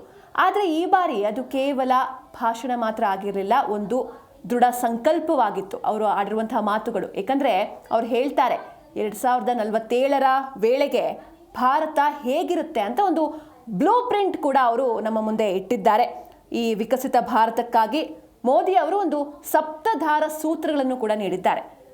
ಹಾಗೆ ಇದು ನಿಜ ಆಗಬೇಕು ಅಂತ ಅಂದರೆ, ಈ ಸಂಕಲ್ಪ ಈಡೇರಬೇಕು ಅಂತ ಅಂದರೆ ದೇಶದ ಪ್ರಜೆಗಳು ನಮ್ಮ ಜೊತೆ ನಿಲ್ಲಬೇಕು, ಒಗ್ಗಟ್ಟಾಗಿರಬೇಕು ಅಂತೆಲ್ಲ ಒಂದಷ್ಟು ವಿಚಾರಗಳನ್ನು ಅವರು ಶೇರ್ ಮಾಡ್ಕೊಂಡಿದ್ದಾರೆ. ಹಾಗಾದರೆ ಕೆಂಪುಕೋಟೆಯ ಘರ್ಜನೆ ಯಾವ ರೀತಿ ಇತ್ತು ಅಂತ ಈಗ ಜಿ ಕನ್ನಡ ನ್ಯೂಸ್ DNA 3ನೇ ಸ್ಟೋರಿಯಲ್ಲಿ ನೋಡ್ತಾ ಹೋಗೋಣ. ಸೊ ಮೊದಲನೇದಾಗಿ 2047ಕ್ಕೆ ಭಾರತವೇ ನಂಬರ್ 1 ಆಗುತ್ತೆ ಅಂತ ಅವರು ತಿಳಿಸಿದ್ದಾರೆ. ಮೋದಿಯವರು ಕೆಂಪುಕೋಟೆಯ ಮೇಲೆ ನಿಂತು ದೃಢ ಸಂಕಲ್ಪವನ್ನು ಮಾಡಿದ್ದಾರೆ. 80ನೇ ಸ್ವಾತಂತ್ರ್ಯ ದಿನಾಚರಣೆಯ ಸಂಭ್ರಮದಲ್ಲಿ ಭಾರತ ಮಿಂದೆದ್ದಿದೆ. ಈ ಸಂದರ್ಭದಲ್ಲಿ ಸತತ 13ನೇ ಬಾರಿಗೆ ಪ್ರಧಾನಿ ಮೋದಿಯವರು ಭಾಷಣವನ್ನು ಮಾಡಿದರು.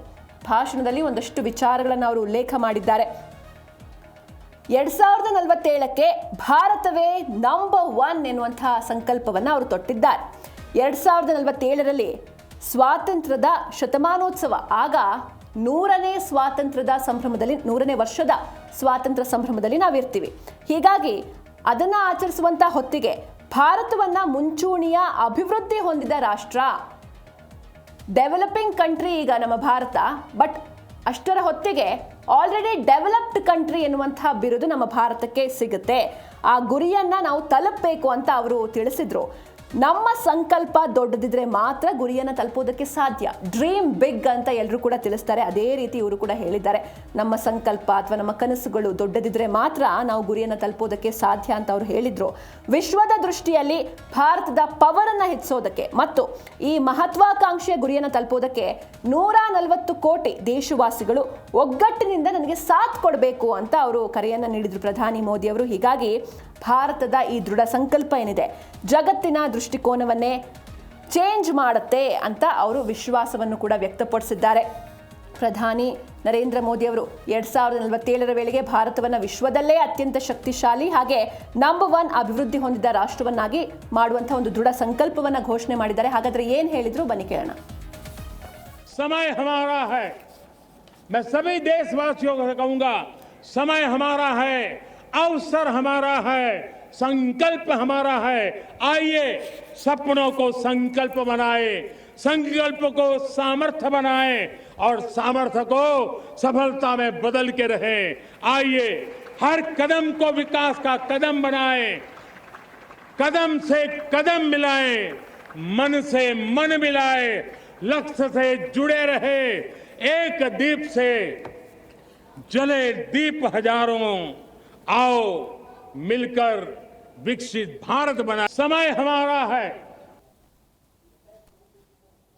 2047 ವೇಳೆಗೆ ಭಾರತ ನಂಬರ್ 1 ಆಗಬೇಕು, ಹಾಗೆ ಡೆವಲಪ್ಡ್ ಕಂಟ್ರಿ ಆಗಬೇಕು ಅಂತ ಅಂದ್ರೆ ಅದಕ್ಕೆ ಒಂದಷ್ಟು ಸೂತ್ರಗಳನ್ನ ಮೋದಿ ಅವರು ತಿಳಿಸಿದ್ದಾರೆ. ಇದನ್ನ ಸಪ್ತಧಾರ ಸೂತ್ರ ಅಂತ ತಿಳಿಸ್ತೀವಿ. ಅಂದ್ರೆ ಬೇರೆ ಬೇರೆ ಕ್ಷೇತ್ರಗಳಲ್ಲಿ, ಈ 7 ಕ್ಷೇತ್ರಗಳಲ್ಲಿ ಭಾರತ ಅಭಿವೃದ್ಧಿಯನ್ನ ಹೊಂದಬೇಕು, ಆಗ ಮಾತ್ರ ಇದು ಡೆವಲಪ್ಡ್ ಕಂಟ್ರಿ ಆಗಿ ವಿಶ್ವದಲ್ಲಿ ಹೊರಹೊಮ್ಮುತ್ತೆ ಅಂತ ಮೋದಿ ಅವರು ತಮ್ಮ ಅಭಿಪ್ರಾಯವನ್ನು ವ್ಯಕ್ತಪಡಿಸಿದ್ದಾರೆ. ಹಾಗಾದ್ರೆ ಇದನ್ನು ನೋಡ್ತಾ ಹೋಗೋಣ. ವಿಕಸಿತ ಭಾರತಕ್ಕಾಗಿ ನರೇಂದ್ರ ಮೋದಿ ಅವರ ಸಪ್ತಧಾರ ಸೂತ್ರ ಇದು. ಹಾಗಾದ್ರೆ ಯಾವೆಲ್ಲ ಕ್ಷೇತ್ರಗಳು ಭಾರತವನ್ನ ಮುಂಚೂಣಿಗೆ ತರೋದಕ್ಕೆ ಹೆಲ್ಪ್ ಮಾಡುತ್ತೆ, ಯಾವೆಲ್ಲ ಕ್ಷೇತ್ರಗಳಲ್ಲಿ ಅಭಿವೃದ್ಧಿ ಆಗಬೇಕು, ಯಾವೆಲ್ಲ ಕ್ಷೇತ್ರಗಳಿಗೆ ನಾವು ಬಲ ತುಂಬಬೇಕು ಅಂತ ನೋಡ್ತಾ ಹೋಗೋಣ. ಅಭಿವೃದ್ಧಿ ಪಥಕ್ಕೆ 7 ಪ್ರಮುಖ ಕ್ಷೇತ್ರಗಳ ಸಪ್ತಧಾರ ಶಕ್ತಿಯನ್ನ ಮೋದಿ ಅವರು ಎಕ್ಸ್ಪ್ಲೇನ್ ಮಾಡಿದ್ರು. ಇವತ್ತು ವಿಕಸಿತ ಭಾರತ ಆಗಬೇಕು ಅಂತ ಅಂದ್ರೆ ಈಗ 80ನೇ ವರ್ಷದ ಸಂಭ್ರಮದಲ್ಲಿದ್ದೀವಿ. 100ನೇ ವರ್ಷ ಕಂಪ್ಲೀಟ್ ಆಗುವಂತ ಹೊತ್ತಿನಲ್ಲಿ ಭಾರತ ವಿಶ್ವದಲ್ಲಿ ನಂಬರ್ 1 ಆಗಿರಬೇಕು. ಹೀಗಾಗಿ ಉತ್ಪಾದನೆ ಆಗಿರ್ಬೋದು, ಕೃಷಿ, ತಂತ್ರಜ್ಞಾನ ಹಾಗೆ ರಕ್ಷಣಾ ವಲಯಕ್ಕೆ ಹೆಚ್ಚಿನ ಒತ್ತನ್ನು ನೀಡಬೇಕಾಗತ್ತೆ ಅಂತ ಮೋದಿ ಅವರು ತಿಳಿಸಿದ್ದಾರೆ. ವಿಕಸಿತ ಭಾರತಕ್ಕಾಗಿ ಪ್ರಧಾನಿ ಮೋದಿ ಅವರು ಸಪ್ತಧಾರ ಸೂತ್ರವನ್ನ ಮಂಡಿಸಿದ್ರು. ಭಾರತವನ್ನ ಅಭಿವೃದ್ಧಿ ಪಥದಲ್ಲಿ ಕೊಂಡೊಯ್ಯೋದಕ್ಕೆ 7 ಪ್ರಮುಖ ಕ್ಷೇತ್ರಗಳಿಗೆ ಶಕ್ತಿಯನ್ನು ತುಂಬೋದಕ್ಕೆ ಅವರು ಕರೆಯನ್ನು ನೀಡಿದ್ದಾರೆ. ಪ್ರಮುಖವಾಗಿ ಉತ್ಪಾದನೆ, ಕೃಷಿ, ತಂತ್ರಜ್ಞಾನ, ರಕ್ಷಣೆ, ಸಂಪರ್ಕ, ಹಸಿರು ಆರ್ಥಿಕತೆ ಹಾಗೂ ಭಾರತದ ಸಾಂಸ್ಕೃತಿಕ ಶಕ್ತಿಯಾದ ಸಾಫ್ಟ್ ಪವರ್, ಈ 7 ವಲಯಗಳಲ್ಲಿ ಶ್ರೇಷ್ಠತೆಯನ್ನು ಸಾಧಿಸೋದು ಮೋದಿ ಅವರ ಒಂದು ವಿಷನ್ ಆಗಿದೆ, ಗುರಿಯಾಗಿದೆ. ಭಾರತ ಕೇವಲ ಬೇರೆ ಬೇರೆ ದೇಶಗಳ ವಸ್ತುಗಳಿಗೆ ಇದು ಮಾರ್ಕೆಟ್ ಆಗಬಾರ್ದು, ಬದಲಿಗೆ ನಾವೇ ವಿಶ್ವದ ಅಂದರೆ ಜಾಗತಿಕ ಮಟ್ಟದಲ್ಲಿ ಪೂರೈಕೆದಾರರಾಗಬೇಕು. ಬೇರೆ ವಸ್ತುಗಳನ್ನು ನಾವಿಲ್ಲಿ ಇಂಪೋರ್ಟ್ ಮಾಡ್ಕೊಳ್ತಿದ್ದೀವಿ, ಅದರ ಬದಲಿಗೆ 2047 ವೇಳೆಗೆ ನಾವೇ ಆ ವಸ್ತುಗಳನ್ನು ಬೇರೆ ದೇಶಗಳಿಗೆ ಎಕ್ಸ್ಪೋರ್ಟ್ ಮಾಡೋಷ್ಟು ಸಾಮರ್ಥ್ಯ ನಮಗೆ ಬರಬೇಕು. ಜಾಗತಿಕ ಪೂರೈಕೆದಾರರಾಗಿ ನಾವು ಬೆಳಿಬೇಕು. ಹಾಗೆ ಈ ಮೇಕ್ ಇನ್ ಇಂಡಿಯಾ ಏನಿದೆ, ಮೇಕ್ ಇನ್ ಇಂಡಿಯಾದಿಂದ ಮೇಡ್ ಬೈ ಇಂಡಿಯಾ ಎನ್ನುವಂಥ ಒಂದು ಜಾಗತಿಕ ಬ್ರ್ಯಾಂಡ್ ಆಗಿ ಹೊರಹೊಮ್ಮಬೇಕು ಅಂತ ಉದ್ಯಮಿಗಳಿಗೆ ಹಾಗೂ ಯುವ ಶಕ್ತಿಗೆ ಪ್ರಧಾನಿ ಮೋದಿ ಅವರು ಕರೆ ನೀಡಿದ್ರು.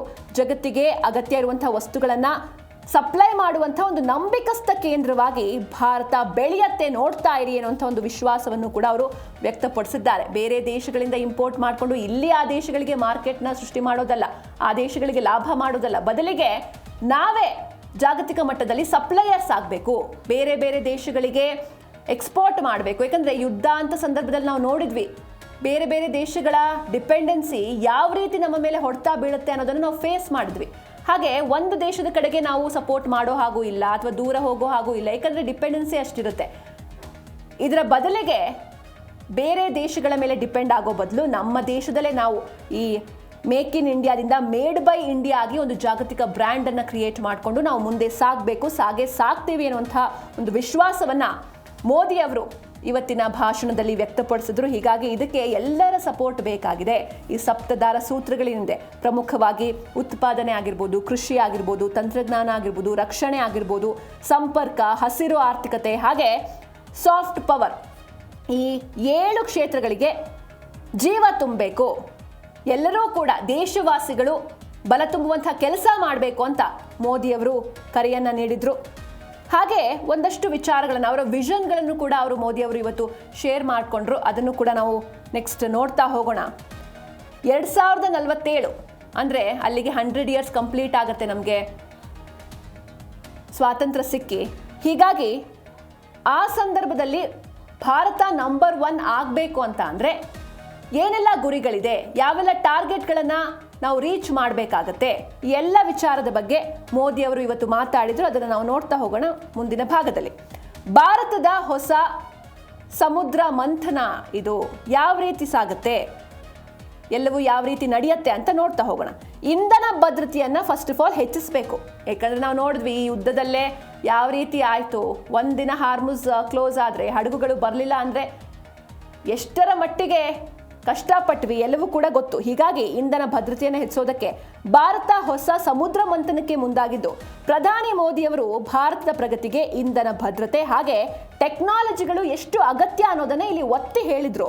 2047ರ ವೇಳೆಗೆ 100 ಗಿಗಾವ್ಯಾಟ್ ಪರಮಾಣು ವಿದ್ಯುತ್ ಉತ್ಪಾದನೆಯ ಗುರಿಯನ್ನು ಸಾಧಿಸೋದಕ್ಕೆ ಹೊಸ ರಿಯಾಕ್ಟರ್ಗಳನ್ನು ಸ್ಥಾಪಿಸಲಾಗ್ತಾ ಇದ್ದು, ಇಂಧನ ಸ್ವಾವಲಂಬನೆ ಹಾಗೂ ಆಳ ಸಮುದ್ರದ ಅನ್ವೇಷಣೆಗಾಗಿ 85,000 ಕೋಟಿ ರೂಪಾಯಿಯನ್ನ ನಿಗದಿಪಡಿಸಿ ಸಮುದ್ರ ಮಂಥನ ಉಪಕ್ರಮವನ್ನ ಘೋಷಣೆ ಮಾಡಲಾಗಿದೆ. ಅಲ್ಲದೆ ಇವತ್ತಿನ ಡಿಜಿಟಲ್ ಯುಗ ಇದು.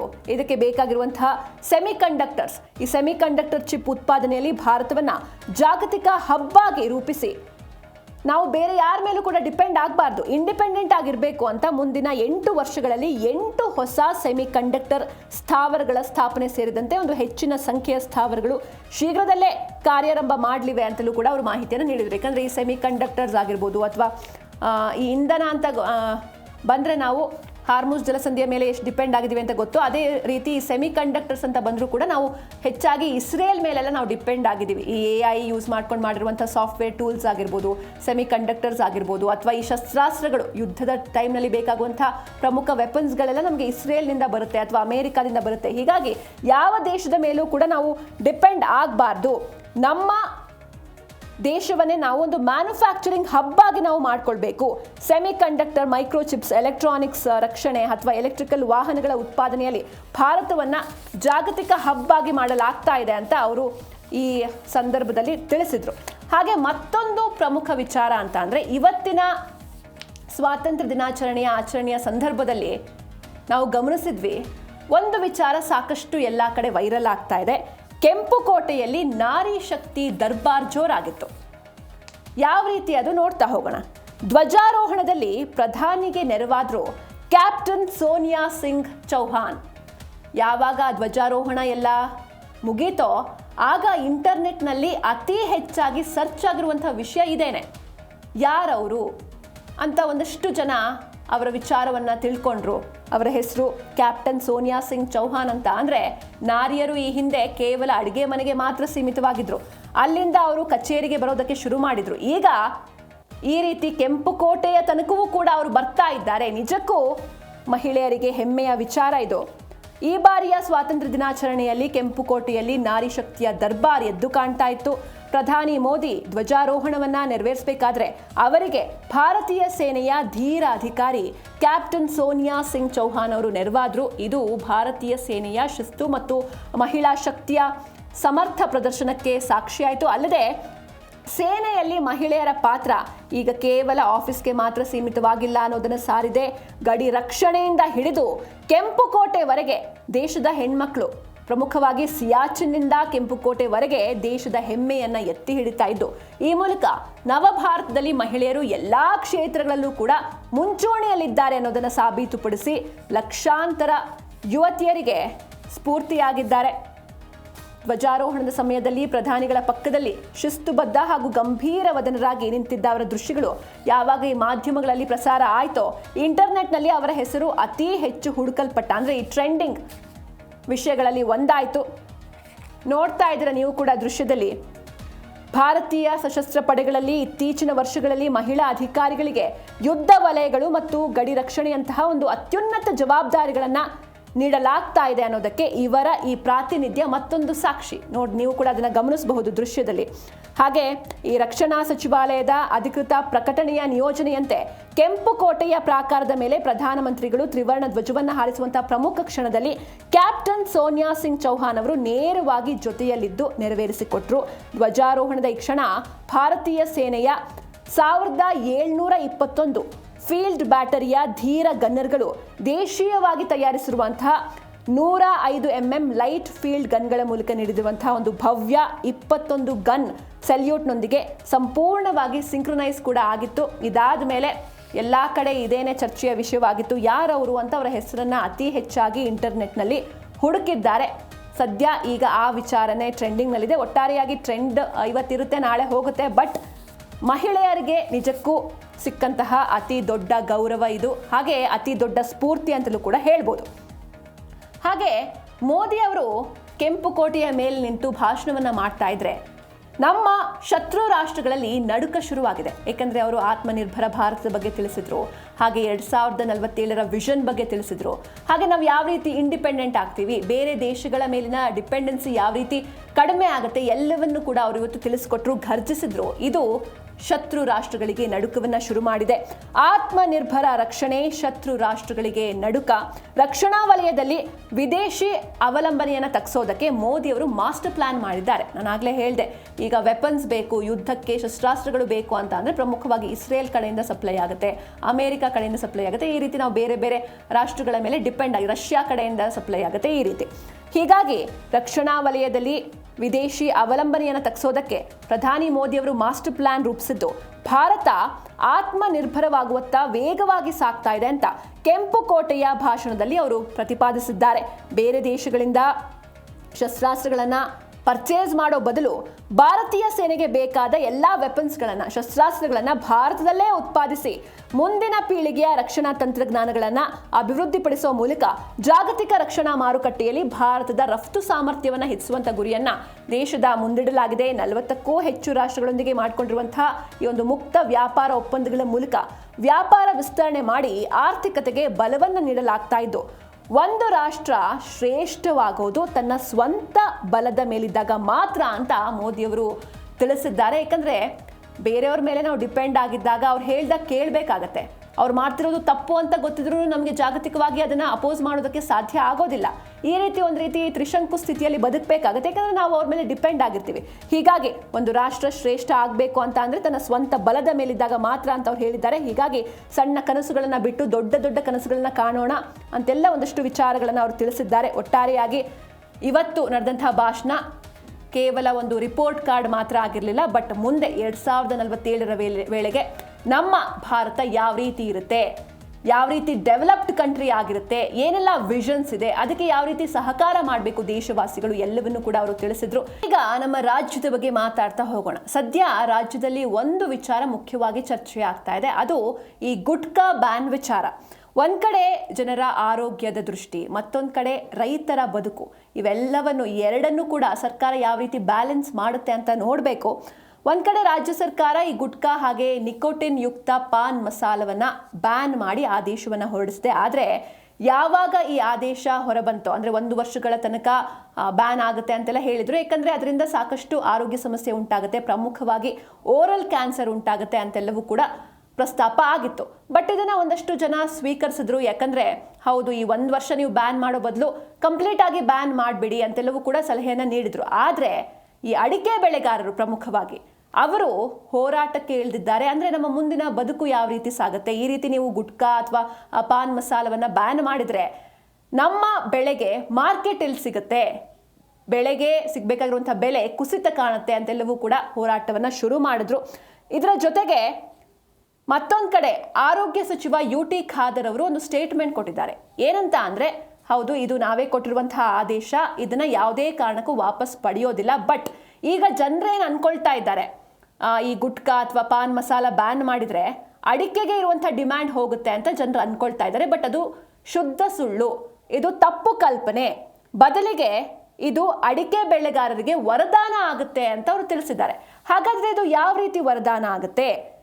ಅಷ್ಟಕ್ಕೂ ಈ ಗುಟ್ಕಾ ನಿಷೇಧದಿಂದ ರೈತರು ಏನು ಆತಂಕವನ್ನು ಹೊರಹಾಕ್ತಿದ್ದಾರೆ, ಆ ರೀತಿ ಅಡಿಕೆ ಬೆಳೆ ಪಾತಾಳಕ್ಕೆ ಕುಸಿಯುತ್ತಾ, ಅಥವಾ ಸಚಿವರು ಏನು ಭರವಸೆಯನ್ನು ನೀಡ್ತಾ ಇದ್ದಾರೆ, ಇಲ್ಲ ಇದು ವರದಾನ ಆಗುತ್ತೆ, ಬೇಕಾದ್ರೆ ನೋಡ್ತಾ ಇರಿ ಇನ್ನೊಂದು 3 ತಿಂಗಳಲ್ಲಿ ಅಡಿಕೆ ರೇಟ್ ಗಗನಕ್ಕೇರುತ್ತೆ ಅಂತಲೂ ಕೂಡ ಅವರು ತಿಳಿಸಿದ್ದಾರೆ. ಹೀಗಾಗಿ ಏನಾಗುತ್ತೆ ಅಂತ ನೋಡ್ತಾ ಹೋಗೋಣ ಇವತ್ತಿನ DNA 4ನೇ ಸುದ್ದಿಯಲ್ಲಿ.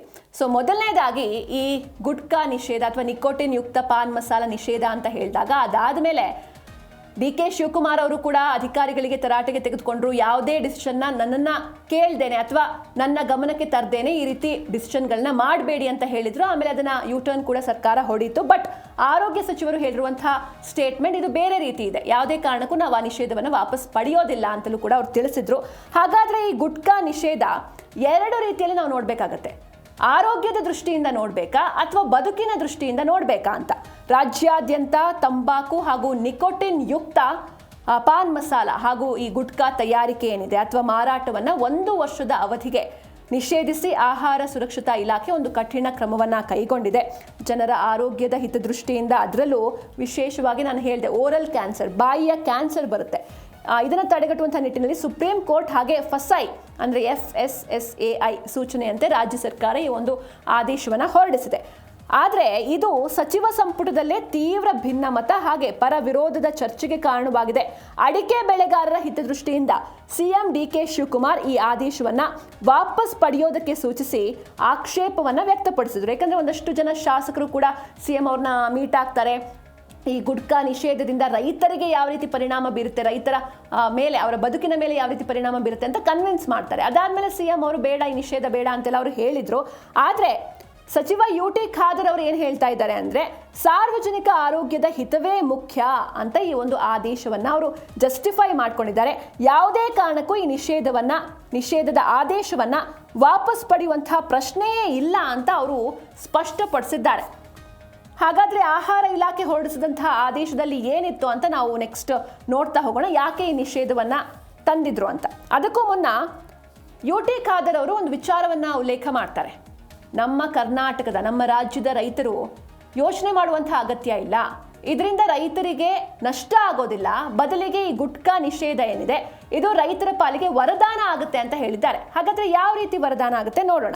ಅಡಿಕೆ ಬೆಳೆಗಾರರಿಗೆ ನಷ್ಟವಲ್ಲ, ಇದು ಭರ್ಜರಿ ಲಾಭ ಅಂತ ಅವರು ತಿಳಿಸಿದ್ದಾರೆ.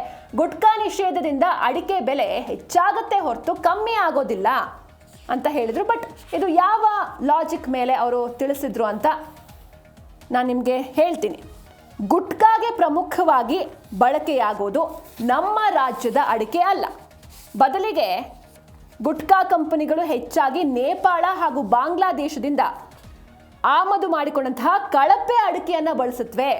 ಆದರೆ ಈಗ ನಾವೇನು ಬ್ಯಾನ್ ಆದೇಶವನ್ನು ತಂದಿದ್ದೀವಿ, ನಿಕೋಟಿನ್ ಮುಕ್ತ ಪಾನ್ ಮಸಾಲ ಉತ್ಪಾದನೆಗೆ ಏನು ಉತ್ತೇಜನವನ್ನು ನೀಡಲಾಗ್ತಾ ಇದೆ, ಆಗ ರಾಜ್ಯದ ರೈತರ ಉತ್ತಮ ಗುಣಮಟ್ಟದ ಅಡಿಕೆಯೇ ಆಸರೆಯಾಗುತ್ತೆ ಅಂತ ಅವರು ವಾದವನ್ನು ಮಾಡಿದ್ದಾರೆ.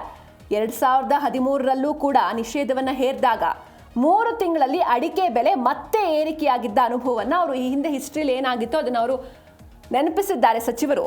ರೈತರ ಹಿತರಕ್ಷಣೆಗೆ ಸರ್ಕಾರ ಬದ್ಧವಾಗಿದ್ದು ಬೆಳೆಗಾರರು ಯಾವುದೇ ರೀತಿಯ ಆತಂಕವನ್ನು ಪಡುವಂತಹ ಅಗತ್ಯ ಇಲ್ಲ ಅಂತ ಅವರು ಭರವಸೆ ನೀಡಿದ್ದಾರೆ. ಯಾಕಂದರೆ ಈಗೇನು ಗುಟ್ಕಾ ಅಥವಾ ಪಾನ್ ಮಸಾಲದಲ್ಲಿ ಯೂಸ್ ಮಾಡ್ತಾ ಇರೋದು ಅದು ನಮ್ಮ ರಾಜ್ಯದ ಅಡಿಕೆ ಅಲ್ಲ, ಬೇರೆ ದೇಶಗಳಿಂದ ಇಂಪೋರ್ಟ್ ಮಾಡಿಕೊಂಡು ಕಳಪೆ ಗುಣಮಟ್ಟದ ಅಡಿಕೆಯನ್ನು ಯೂಸ್ ಮಾಡ್ತಾ ಇದ್ದಾರೆ. ಹೀಗಾಗಿ ಅಕಸ್ಮಾತ್ ಏನಾದರೂ ನಿಕೋಟಿನ್ ಮುಕ್ತವಾಗಿ ಪಾನ್ ಮಸಾಲ ಅಥವಾ ಗುಟ್ಕಾ ಬಂದರೆ ಅದರಲ್ಲಿ ನಮ್ಮ ರಾಜ್ಯದ ಬೆಸ್ಟ್ ಕ್ವಾಲಿಟಿ ಅಡಿಕೆಗಳು, ನಾವಿಲ್ಲಿ ಬೆಳೆಯುವಂಥದ್ದು ಅತ್ಯಂತ ಪ್ರೀಮಿಯಂ ಕ್ವಾಲಿಟಿ ಅಡಿಕೆ, ಅದನ್ನು ಯೂಸ್ ಮಾಡ್ತಾರೆ. ಇದರಿಂದ ಅಡಿಕೆ ಬೆಳೆಗಾರರಿಗೆ ಲಾಭ ಆಗುತ್ತೆ, ದರ ಕೂಡ ಹೆಚ್ಚಾಗುತ್ತೆ ಅಂತ ಅವರು ತಿಳಿಸಿದ್ದಾರೆ. ಹಾಗೆ ಈಗ ನಾವು ಅಂಕಿ ಅಂಶಗಳನ್ನು ನೋಡ್ತಾ ಹೋಗೋಣ. ಅಂದರೆ ನಮ್ಮ ರಾಜ್ಯದಲ್ಲಿ ಒಟ್ಟಾರೆಯಾಗಿ ಎಷ್ಟು ರೈತರು ಈ ಬೆಳೆಯ ಮೇಲೆ ಡಿಪೆಂಡ್ ಆಗಿದ್ದಾರೆ, ಏನು ಎತ್ತ ಅಂತ. ಅಂಕಿ ಅಂಶಗಳ ಆತಂಕ, 60 ಲಕ್ಷ ಜನರ ಬದುಕು ಈ ಅಡಿಕೆ ಬೆಳೆ ಮೇಲೆ ನಿಂತಿದೆ. ಅಡಿಕೆಯ ವಾರ್ಷಿಕ ವಹಿವಾಟು ಬರೋಬ್ಬರಿ 58,664 ಕೋಟಿ. ರಾಜ್ಯದ 60 ಲಕ್ಷ ಕುಟುಂಬಗಳು ಅಡಿಕೆ ಕೃಷಿಯನ್ನೇ ನಂಬಿ ಬದುಕ್ತಾ ಇರೋದ್ರಿಂದ ಸರ್ಕಾರದ ಒಂದು ಹೊಸ ನಿರ್ಧಾರ ಅಂಕಿ ಅಂಶಗಳ ಆತಂಕವನ್ನು ಮೂಡಿಸಿದೆ. ದೇಶದ ಒಟ್ಟು ಅಡಿಕೆ ಉತ್ಪಾದನೆಯಲ್ಲಿ ಕರ್ನಾಟಕದ ಪಾಲೆ 70%ಕ್ಕೂ ಅಧಿಕ ಇದೆ. 11 ಲಕ್ಷ ಹೆಕ್ಟೇರ್ ಪ್ರದೇಶದಲ್ಲಿ ಅಡಿಕೆಯನ್ನು ಬೆಳೆಯಲಾಗ್ತಾ ಇದೆ. ಹಾಗೂ ದಾವಣಗೆರೆ, ಚನ್ನಗಿರಿ ಪ್ರದೇಶಗಳು ಈಗ ಒಂದು ಅಡಿಕೆಯ ಹೊಸ ಹಬ್ ಆಗಿ ಹೊರಹೊಮ್ಮಿವೆ. ರಾಜ್ಯದಲ್ಲಿ ಉತ್ಪಾದನೆಯಾಗುವಂತಹ ಅಡಿಕೆಯಲ್ಲಿ 75% ಭಾಗ ಗುಟ್ಕಾ ಮತ್ತೆ ಪಾನ್ ಮಸಾಲ ಉದ್ಯಮಕ್ಕೆ ಹೋಗೋದ್ರಿಂದ ಮಾರುಕಟ್ಟೆ ನೀತಿ ಬದಲಾದಾಗ ರೈತನ ಆರ್ಥಿಕ ಭದ್ರತೆಗೆ ಸೂಕ್ತ ವ್ಯವಸ್ಥೆ ಎಲ್ಲಿದೆ ಎನ್ನುವಂಥ ಪ್ರಶ್ನೆ ಎದ್ದಿದ್ದು. ಸರ್ಕಾರದ ಈ ನಿಷೇಧದ ನಿರ್ಧಾರ ಲಕ್ಷಾಂತರ ರೈತರ ಆರ್ಥಿಕ ಭದ್ರತೆಗೆ ತೀವ್ರ ಅಪಾಯ ತರುತ್ತೆ ಎನ್ನುವಂಥ ಕಳವಳ ಕೂಡ ವ್ಯಕ್ತವಾಗಿದೆ. ಆದರೆ ಆರೋಗ್ಯ ಸಚಿವರು ಹೇಳ್ತಾ ಇರೋದೇ ಬೇರೆ, ನೋಡೋಣ ಏನಾಗುತ್ತೆ ಅಂತ. ಆದರೆ ತಂಬಾಕು ಬೆಳೆಯುವಂಥ ರೈತರು, ಈಗ ಗುಟ್ಕಾ ವಿಚಾರವನ್ನು ನೋಡ್ತಾ ಹೋದರೆ ಇಲ್ಲಿ ತಂಬಾಕು ವಿಚಾರ ಕೂಡ ಬರುತ್ತೆ. ತಂಬಾಕು ವಿಚಾರವನ್ನು ನೋಡಿದ್ರೆ ತಂಬಾಕು ರೈತರಿಗೆ ಯಾವುದೇ ರೀತಿ ಸಂಕಷ್ಟ ಇಲ್ಲ, ಅವರಿಗೆ ರಫ್ತೇ ಆಸರೆ. ಏಕೆಂದರೆ ತಂಬಾಕನ್ನು ನಾವು ಇಲ್ಲಿ ಬೆಳೆದು ಅದನ್ನು ಎಕ್ಸ್ಪೋರ್ಟ್ ಮಾಡ್ತೀವಿ, ಸೊ ಹೀಗಾಗಿ ಬೇರೆ ದೇಶಗಳಿಗೆ ಅದು ಹೋಗುತ್ತೆ.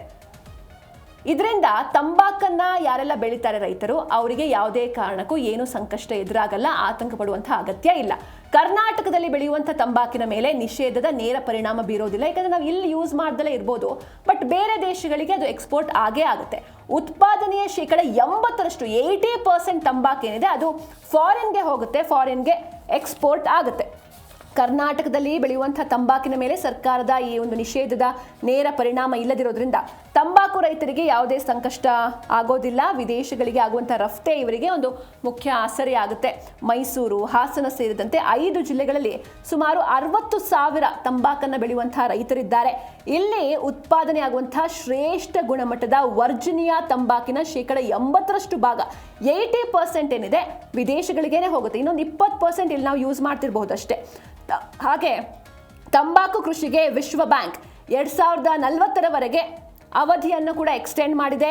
ಸಂಪೂರ್ಣ ನಿಯಂತ್ರಣ ಕೇಂದ್ರದ ಸುಪ್ರೀಂ ಅಧಿಕಾರದಲ್ಲಿರುವಂತಹ ತಂಬಾಕು ಮಂಡಳಿಯ ಕೈಯಲ್ಲಿದೆ. ತಂಬಾಕು ಮಂಡಳಿ ಸ್ಪಷ್ಟಪಡಿಸಿರುವಂತೆ ಈ ನಿಷೇಧ ಕೇವಲ ನಿಕೋಟಿನ್ ಯುಕ್ತ ಉತ್ಪನ್ನಗಳ ಮಾರಾಟಕ್ಕೆ ಸೀಮಿತ ಆಗಿದೆ. ಹೀಗಾಗಿ ತಂಬಾಕು ಬೆಳೆಗಾರರಿಗೆ ಸದ್ಯಕ್ಕೆ ಯಾವುದೇ ರೀತಿ ಆರ್ಥಿಕ ಸಂಕಷ್ಟ ಎದುರಾಗಲ್ಲ, ಹಾಗೆ ಆರ್ಥಿಕ ಪೆಟ್ಟು ಬೀಳುವಂತಹ ಸಾಧ್ಯತೆ ಕೂಡ ಕಡಿಮೆ ಅಂತ ಹೇಳಲಾಗ್ತಾ ಇದೆ. ಇದರ ಜೊತೆಗೆ ಈಗ ನಾವು ತಂಬಾಕು ಅಥವಾ ಗುಟ್ಕಾ, ಪಾನ್ ಮಸಾಲ ಅಂತ ಅಂದರೆ ನಮ್ಗೆ ನೆನಪಾಗೋದು ಒಂದು ಅಡ್ವರ್ಟೈಸ್. ಎಲ್ಲ ದೊಡ್ಡ ದೊಡ್ಡ ಬಾಲಿವುಡ್ ಸೆಲೆಬ್ರಿಟಿಗಳು ಕಣಕಣದಲ್ಲೂ ಕೇಸರಿ, ಬಾಯಲ್ಲಿ ಹೇಳಿ ಕೇಸರಿ ಅಂತೆಲ್ಲ ಅಡ್ವರ್ಟೈಸ್ಗಳನ್ನ ಕೊಡ್ತಾರೆ. ಹಾಗಾದರೆ ಈಗ ಏನೋ ಗುಟ್ಕಾ ಅಥವಾ ಈ ಪಾನ್ ಮಸಾಲ ನಿಕೋಟಿನ್ ಇರುವಂತಹ ಈ ಉತ್ಪನ್ನಗಳು ಬ್ಯಾನ್ ಆಗುತ್ತೆ, ಹಾಗೆ ಈ ಸೆಲೆಬ್ರಿಟಿ ಅಡ್ವರ್ಟೈಸ್ ಕೂಡ ಬ್ಯಾನ್ ಆಗುತ್ತಾ? ಅವರ ಮೇಲೆ ಏನಾದರೂ ಕ್ರಮ ಕೈಗೊಳ್ತಾರ? ನೋಡ್ತಾ ಹೋಗೋಣ. ಸೆಲೆಬ್ರಿಟಿಗಳ ಕೇಸರಿ ಪ್ರಚಾರಕ್ಕೆ ಬ್ರೇಕ್ ಬೀಳುತ್ತಾ? ಕಣಕಣದಲ್ಲೂ ಕೇಸರಿ ಅಂತ ಹೇಳುವಂತಹ ಸ್ಟಾರ್ ನಟರ ಜಾಹೀರಾತುಗಳ ವಿರುದ್ಧ ಸಾರ್ವಜನಿಕರು ಆಕ್ರೋಶವನ್ನು ಹೊರಹಾಕ್ತಾ ಇದ್ದಾರೆ. ಕೋಟಿ ಕೋಟಿ ಹಣಕ್ಕಾಗಿ ನಟರು ಜನರ ಆರೋಗ್ಯದ ಜೊತೆ ಆಟವಾಡ್ತಿದ್ದಾರೆ ಅನ್ನೋ ಪ್ರಶ್ನೆ. ಯಾಕಂದ್ರೆ ನೀವು ಗಮನಿಸಿರ್ಬೋದು, ಅವ್ರು ಜಸ್ಟ್ ಅಡ್ವರ್ಟೈಸ್ ಕೊಡ್ತಾರಷ್ಟೇ, ಅವ್ರು ಯಾರು ಅದನ್ನು ಯೂಸ್ ಮಾಡಲ್ಲ. ಕೇವಲ ಈ ಗುಟ್ಕಾ, ಪಾನ್ ಮಸಾಲ ಮಾತ್ರ ಅಲ್ಲ, ನೀವು ತಿನ್ನೋ ಈ ಚಾಕ್ಲೇಟ್ಸ್ ಆಗಿರ್ಬೋದು, ಅಥವಾ ಈ ಕೋಲ್ಡ್ ಡ್ರಿಂಕ್ಸ್ ಆಗಿರ್ಬೋದು, ಅಥವಾ ಈ ಬೇರೆ ಬೇರೆ ಜಂಕ್ ಫುಡ್ಗಳಾಗಿರ್ಬೋದು, ಅದನ್ನು ನಾವು ತಿಂತೀವಿ, ಚೆನ್ನಾಗಿದೆ, ಯಮ್ಮಿ ಆಗಿದೆ, ಹೆಲ್ದಿ ಆಗಿದೆ ಅಂತೆಲ್ಲ ಅವರು ಅಡ್ವರ್ಟೈಸ್ಮೆಂಟ್ ಕೊಡ್ತಾರೆ. ಬಟ್ ಅಸಲಿಗೆ ಅವರೇ ಅದನ್ನು ತಿಂತಾ ಇರೋದಿಲ್ಲ. ಅವರ ಆರೋಗ್ಯ ಅವ್ರಿಗೆ ಮುಖ್ಯ ಆಗಿರುತ್ತೆ. ಬಟ್ ಸೆಲೆಬ್ರಿಟಿಗಳು, ನಮ್ಮ ಫೇವ್ರೆಟ್ ಸೆಲೆಬ್ರಿಟಿ ಅದನ್ನು ತಿಂತಾರೆ ಅಂತ ಅಂದ್ಕೊಂಡು, ಅಥವಾ ಪ್ಯಾಕೆಟ್ ಮೇಲೆ ಅವರ ಫೋಟೋ ಇದೆ ಅಂತ ಅಂದ್ಕೊಂಡು ಅವರ ಫ್ಯಾನ್ಸ್ಗಳು ಅದನ್ನು ತಗೊಳ್ಳೋದು, ತಿನ್ನೋದು ಎಲ್ಲವನ್ನು ಕೂಡ ಮಾಡ್ತಾರೆ. ಹೀಗಾಗಿ ಜನರ ಆರೋಗ್ಯದ ಜೊತೆ ಹಣಕ್ಕಾಗಿ ಇವರೆಲ್ಲ ಆಟ ಆಡ್ತಿದ್ದಾರೆ ಅನ್ನುವಂಥ ಪ್ರಶ್ನೆ ಮೂಡುತ್ತೆ.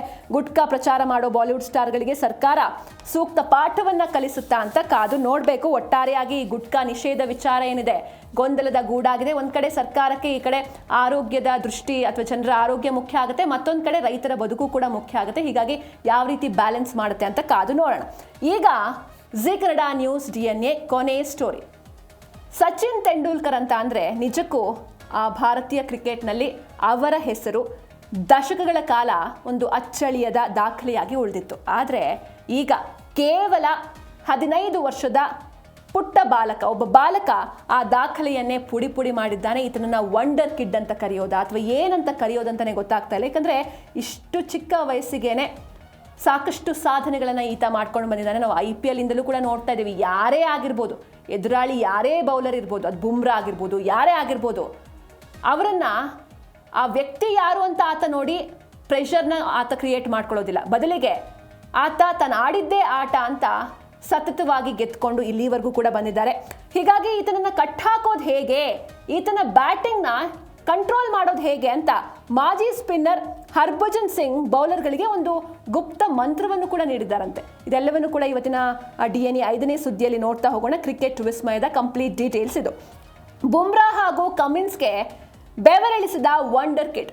ಬುಮ್ರಾ ಹಾಗೂ ಪ್ಯಾಟ್ ಕಮಿನ್ಸ್ಗೆ ನಾವು ನೋಡಿದ್ವಿ, IPLನಲ್ಲೇ ನೋಡಿದ್ವಿ ಯಾವ ರೀತಿ ಅಂದರೆ, ಬುಮ್ರಾ ಹಾಗೆ ಸೂರ್ಯವಂಶಿ ಅಪೋಸಿಟ್ ಆಗಿ ಬರ್ತಾ ಇದ್ದಾರೆ ಅಂತ ಅಂದಾಗ ನಾವು ಅಂದ್ಕೊಂಡಿದ್ವಿ ಯಾವ ರೀತಿ ಆಗ್ಬೋದು ಇದು ಅಂತ. ಬಟ್ ಬುಮ್ರಾ ಅವರು ಎಸ್ತಿರುವಂಥ ಫಸ್ಟ್ ಚೆಂಡನ್ನೇ ಇವರು 6 ಬಾರಿಸ್ತಾರೆ. ಇದರಿಂದ ಬುಮ್ರಾನೇ ಸ್ವತಃ ಶಾಕ್ ಆಗಿ ನಿಂತ್ಕೊಂಡಿರುವಂಥ ದೃಶ್ಯಗಳನ್ನು ನಾವು ಗಮನಿಸಿದ್ವಿ IPLನಲ್ಲಿ. ಟೀಮ್ ಇಂಡಿಯಾಗೆ ಪದಾರ್ಪಣೆ ಮಾಡಿದ ಅತಿ ಕಿರಿಯ ಆಟಗಾರ ಎಂಬ ಹೆಗ್ಗಳಿಕೆಗೆ ವಂಡರ್ ಕಿಡ್ ವೈಭವ್ ಸೂರ್ಯವಂಶಿ ಪಾತ್ರರಾಗಿದ್ದಾರೆ. IPLನಲ್ಲಿ ಜಸ್ಪ್ರೀತ್ ಬುಮ್ರಾ ಹಾಗೂ ಪ್ಯಾಟ್ ಕಮಿನ್ಸ್ ಅವರಂತಹ ವಿಶ್ವಶ್ರೇಷ್ಠ ವೇಗಿಗಳ ಬೆವರಿಳಿಸಿದ್ದಾನೆ ಈತ. ವಿಶ್ವದ ನಂಬರ್ 1 ಬೌಲರ್ಗಳ ವಿರುದ್ಧವೂ ಕೂಡ ಯಾವುದೇ ಭಯವಿಲ್ಲದೆ ಮೊದಲ ಎಸೆತಗಳನ್ನೇ ಸಿಕ್ಸರ್ಗೆ ಅಟ್ಟೋ ಮೂಲಕ ಅಂಜದ ಬ್ಯಾಟಿಂಗ್ ಪ್ರದರ್ಶನವನ್ನು ನೀಡಿದ್ದಾರೆ ವೈಭವ್. ಯಾವ ಬೌಲರ್ ಕಂಡ್ರೂ ಕೂಡ ನನಗೆ ಭಯ ಇಲ್ಲ ಅಂತ ಧೀರತನದಿಂದ ಗುಡುಗಿದ್ದಾನೆ. ಈತನ ಅದ್ಭುತ ಬ್ಯಾಟಿಂಗ್ ಶೈಲಿ ಹಾಗೂ ಅಪ್ರತಿಮ ಆತ್ಮವಿಶ್ವಾಸಕ್ಕೆ ವಿದೇಶಿ ಆಟಗಾರರು ಸಹ ಫಿದಾ ಆಗಿದ್ದಾರೆ. ಅಂದ್ರೆ ಜೋಸ್ ಬಟ್ಲರ್ ಅವರು ಒಂದು ಇಂಟರ್ವ್ಯೂ ಅಲ್ಲಿ ಹೇಳ್ತಾರೆ, ನನ್ನ ದಾಖಲೆಯನ್ನ ಯಾರಾದ್ರೂ ಮುರಿತಾರೆ ಅಂತ ಅಂದ್ರೆ ಅದು ಕೇವಲ ವೈಭವ್ ಸೂರ್ಯವಂಶಿಗೆ ಮಾತ್ರ ಸಾಧ್ಯ ಅಂತ ಅವರು ತಿಳಿಸಿದ್ರು. ಹೀಗಾಗಿ ನಿಜಕ್ಕೂ ವೈಭವ ಇದೇ ರೀತಿ ಕಂಟಿನ್ಯೂ ಆಗ್ತಾ ಇರಲಿ. ಹಾಗೆ ಸೂರ್ಯವಂಶಿಯನ್ನ ತಡೆಯೋದಕ್ಕೆ ಮಾಜಿ ಸ್ಪಿನ್ನರ್ ಹರ್ಭಜನ್ ಸಿಂಗ್ ಒಂದು ಮಾಸ್ಟರ್ ಪ್ಲಾನ್ ಮಾಡಿದಾರಂತೆ. ಅಂದ್ರೆ ಟಿಪ್ಸ್ ಕೊಟ್ಟಿದ್ದಾರೆ ಬೌಲರ್ಸ್ಗಳಿಗೆ. ವೈಭವ್ ಮುಂದೆ ಯಾವುದೇ ಕಾರಣಕ್ಕೂ ನೀವು ಡಿಫೆನ್ಸಿಂಗ್ ಬೌಲಿಂಗ್ ಮಾಡಬೇಡಿ. ಡಿಫೆನ್ಸಿಂಗ್ ಬೌಲಿಂಗ್ ಮಾಡಿದ್ರೆ ನೀವು ಮಣ್ಣು ಮುಕ್ಕೋದು ಖಚಿತ. ಬದಲಿಗೆ ಅವರ ಮೇಲೆ ಪ್ರತಿದಾಳಿಯನ್ನು ನಡೆಸಬೇಕು ನೀವು ಅಂತ. ವೈಭವ್ ಸೂರ್ಯವಂಶಿ ಅವರ ವಿಧ್ವಂಸಕ ಬ್ಯಾಟಿಂಗ್ಗೆ ಬ್ರೇಕ್ ಹಾಕೋದು ಹೇಗೆ ಅಂತ ಮಾಜಿ ಸ್ಪಿನ್ನರ್ ಹರ್ಭಜನ್ ಸಿಂಗ್ ಒಂದು ಮಹತ್ವದ ಸಲಹೆಯನ್ನು ನೀಡಿದ್ದಾರೆ. ವೈಭವ್ ಮುಂದೆ ನೀವೇನಾದ್ರು ಡಿಫೆನ್ಸಿಂಗ್ ರಕ್ಷಣಾತ್ಮಕವಾಗಿ ಬೌಲಿಂಗ್ ಮಾಡಿದ್ರೆ ಚೆಂಡು ಮೈದಾನದ ಆಚೆ ಹೋಗೋದು ಗ್ಯಾರಂಟಿ. ಸಿಕ್ಸ್ ಹೋಗೇ ಹೋಗುತ್ತೆ. ವೈಭವ್ನ ಕಟ್ಟಿ ಹಾಕೋದಕ್ಕೆ ಬೌಲರ್ಗಳು ಕೂಡ ಪ್ರತಿದಾಳಿಯನ್ನು ನಡೆಸಬೇಕು. ಹಾಗೆ ಸಿಕ್ಸರ್ ಹೊಡೆದ್ರೂ ಕೂಡ ಧೃತಿಗೆಡದೆ ವಿಕೆಟ್ ಪಡೆಯೋದಕ್ಕೆ ನೀವು ಪ್ರಯತ್ನಿಸಬೇಕು ಅಂತ ಬಜ್ಜಿ ತಿಳಿಸಿದ್ದಾರೆ. ಈ ಚಿಕ್ಕ ವಯಸ್ಸಲ್ಲೇ ಇಡೀ ವಿಶ್ವ ಕ್ರಿಕೆಟ್ ಅನ್ನ ಆಳುವಂತಹ ಶಕ್ತಿ ವೈಭವ್ಗಿದೆ ಅಂತ ಅವರು ಹಾಡಿ ಹೊಗಳಿದ್ದಾರೆ. ಹಾಗೆ ಈಗ ಮತ್ತೊಂದು ಕಡೆ ವೈಭವ್ ಅವರ ಪ್ರೊಫೆಷನಲ್ ಲೈಫ್ ನಾವು ನೋಡಿದ್ವಿ, ಯಾವ ರೀತಿ ಆಟ ಆಡಿದ್ರು ಎಲ್ಲ ಅಂತ. ಈಗ ಅವರ ಆಸ್ತಿ ವಿಚಾರ ಕೂಡ ಚರ್ಚೆಗೆ ಬಂದಿದೆ. 15ನೇ ವಯಸ್ಸಿಗೆ 10 ಕೋಟಿ ಆಸ್ತಿಯ ಒಡೆಯ ಈತ. ವೈಭವ್ ಸೂರ್ಯವಂಶಿ ಕೇವಲ ಮೈದಾನದಲ್ಲಷ್ಟೇ ಅಲ್ಲದೆ ಬ್ರ್ಯಾಂಡ್ ಮಾರುಕಟ್ಟೆಯಲ್ಲೂ ಕೂಡ ಸಖತ್ ಹವಾ ಸೃಷ್ಟಿಸ್ತಾ ಇದ್ದು, ಕೇವಲ 15ನೇ ವಯಸ್ಸಿಗೆ ಸುಮಾರು 7 ರಿಂದ 10 ಕೋಟಿ ರೂಪಾಯಿ ಮೌಲ್ಯದ ಆಸ್ತಿಗೆ ಒಡೆಯನಾಗೋ ಮೂಲಕ ಕಮರ್ಷಿಯಲ್ ಲೋಕದಲ್ಲೂ ಕೂಡ ಮಿನಿ ಸಚಿನ್ ಆಗಿ ಹೊರಹೊಮ್ಮುತ್ತಿದ್ದಾರೆ. ಪ್ರತಿ ಜಾಹೀರಾತು ಒಪ್ಪಂದಕ್ಕೆ 1 ಕೋಟಿಗೂ ಅಧಿಕ ಶುಲ್ಕವನ್ನು ಪಡಿತಾ ಇರುವಂತಹ ಈ ಯುವ ಸ್ಟಾರ್ ಆಟಗಾರನ ಹಿಂದೆ ಗೂಗಲ್ ಪೇ ಆಗಿರ್ಬೋದು, ಕಾಂಪ್ಲಾನ್ ಅಂತಹ ಒಂದು ದೈತ್ಯ ಬ್ರ್ಯಾಂಡ್ಗಳು ಬಿದ್ದಿದ್ದು ಒಪ್ಪಂದಗಳನ್ನು ಕೂಡ ಮಾಡಿಕೊಂಡಿದೆ. ಅಷ್ಟೇ ಅಲ್ಲದೆ SS company Vaibhav Suryavanshi edition ಬ್ಯಾಟ್ಗಳನ್ನು ಮಾರುಕಟ್ಟೆಗೆ ಬಿಡುಗಡೆ ಮಾಡಿದ್ದಾರೆ. ಹಾಗೆ ಜಾರ್ಖಂಡ್ ಸರ್ಕಾರ ಕೂಡ ತಮ್ಮ ಆರೋಗ್ಯ ಇಲಾಖೆಯ ಬ್ರ್ಯಾಂಡ್ ಅಂಬಾಸಿಡರ್ ಆಗಿ ಈತನನ್ನ ನೇಮಿಸಿರೋದು ಯುವ ಕ್ರಿಕೆಟಿಗನ ಜನಪ್ರಿಯತೆಗೆ ಸಾಕ್ಷಿ ಆಗ್ತಾ ಇದೆ. ಒಟ್ಟಿನಲ್ಲಿ ಭಾರತೀಯ ಕ್ರಿಕೆಟ್ಗೆ ಒಬ್ಬ ಹೊಸ ಸೂರ್ಯ ಉದಯಿಸಿದ್ದಾನೆ. ವೈಭವ್ ಸೂರ್ಯವಂಶಿ ಕೇವಲ ಒಬ್ಬ ಆಟಗಾರನಲ್ಲ, ನಮ್ಮ ಭಾರತದ ಹೆಮ್ಮೆ. ಇದೇ ರೀತಿ ಆತನ ಆಟ ಸಾಗ್ಲಿ ಅಂತ ನಾವು ಕೂಡ ಹಾರೈಸೋಣ. ಇದರೊಂದಿಗೆ ಇವತ್ತಿನ ಜಿ ಕನ್ನಡ ನ್ಯೂಸ್ DNA ಮುಗಿಸೋಣ. ನೋಡ್ತಾ ಇರಿ ಜಿ ಕನ್ನಡ ನ್ಯೂಸ್, ಸತ್ಯವೇ ಸುದ್ದಿಯ ಜೀವಾಳ.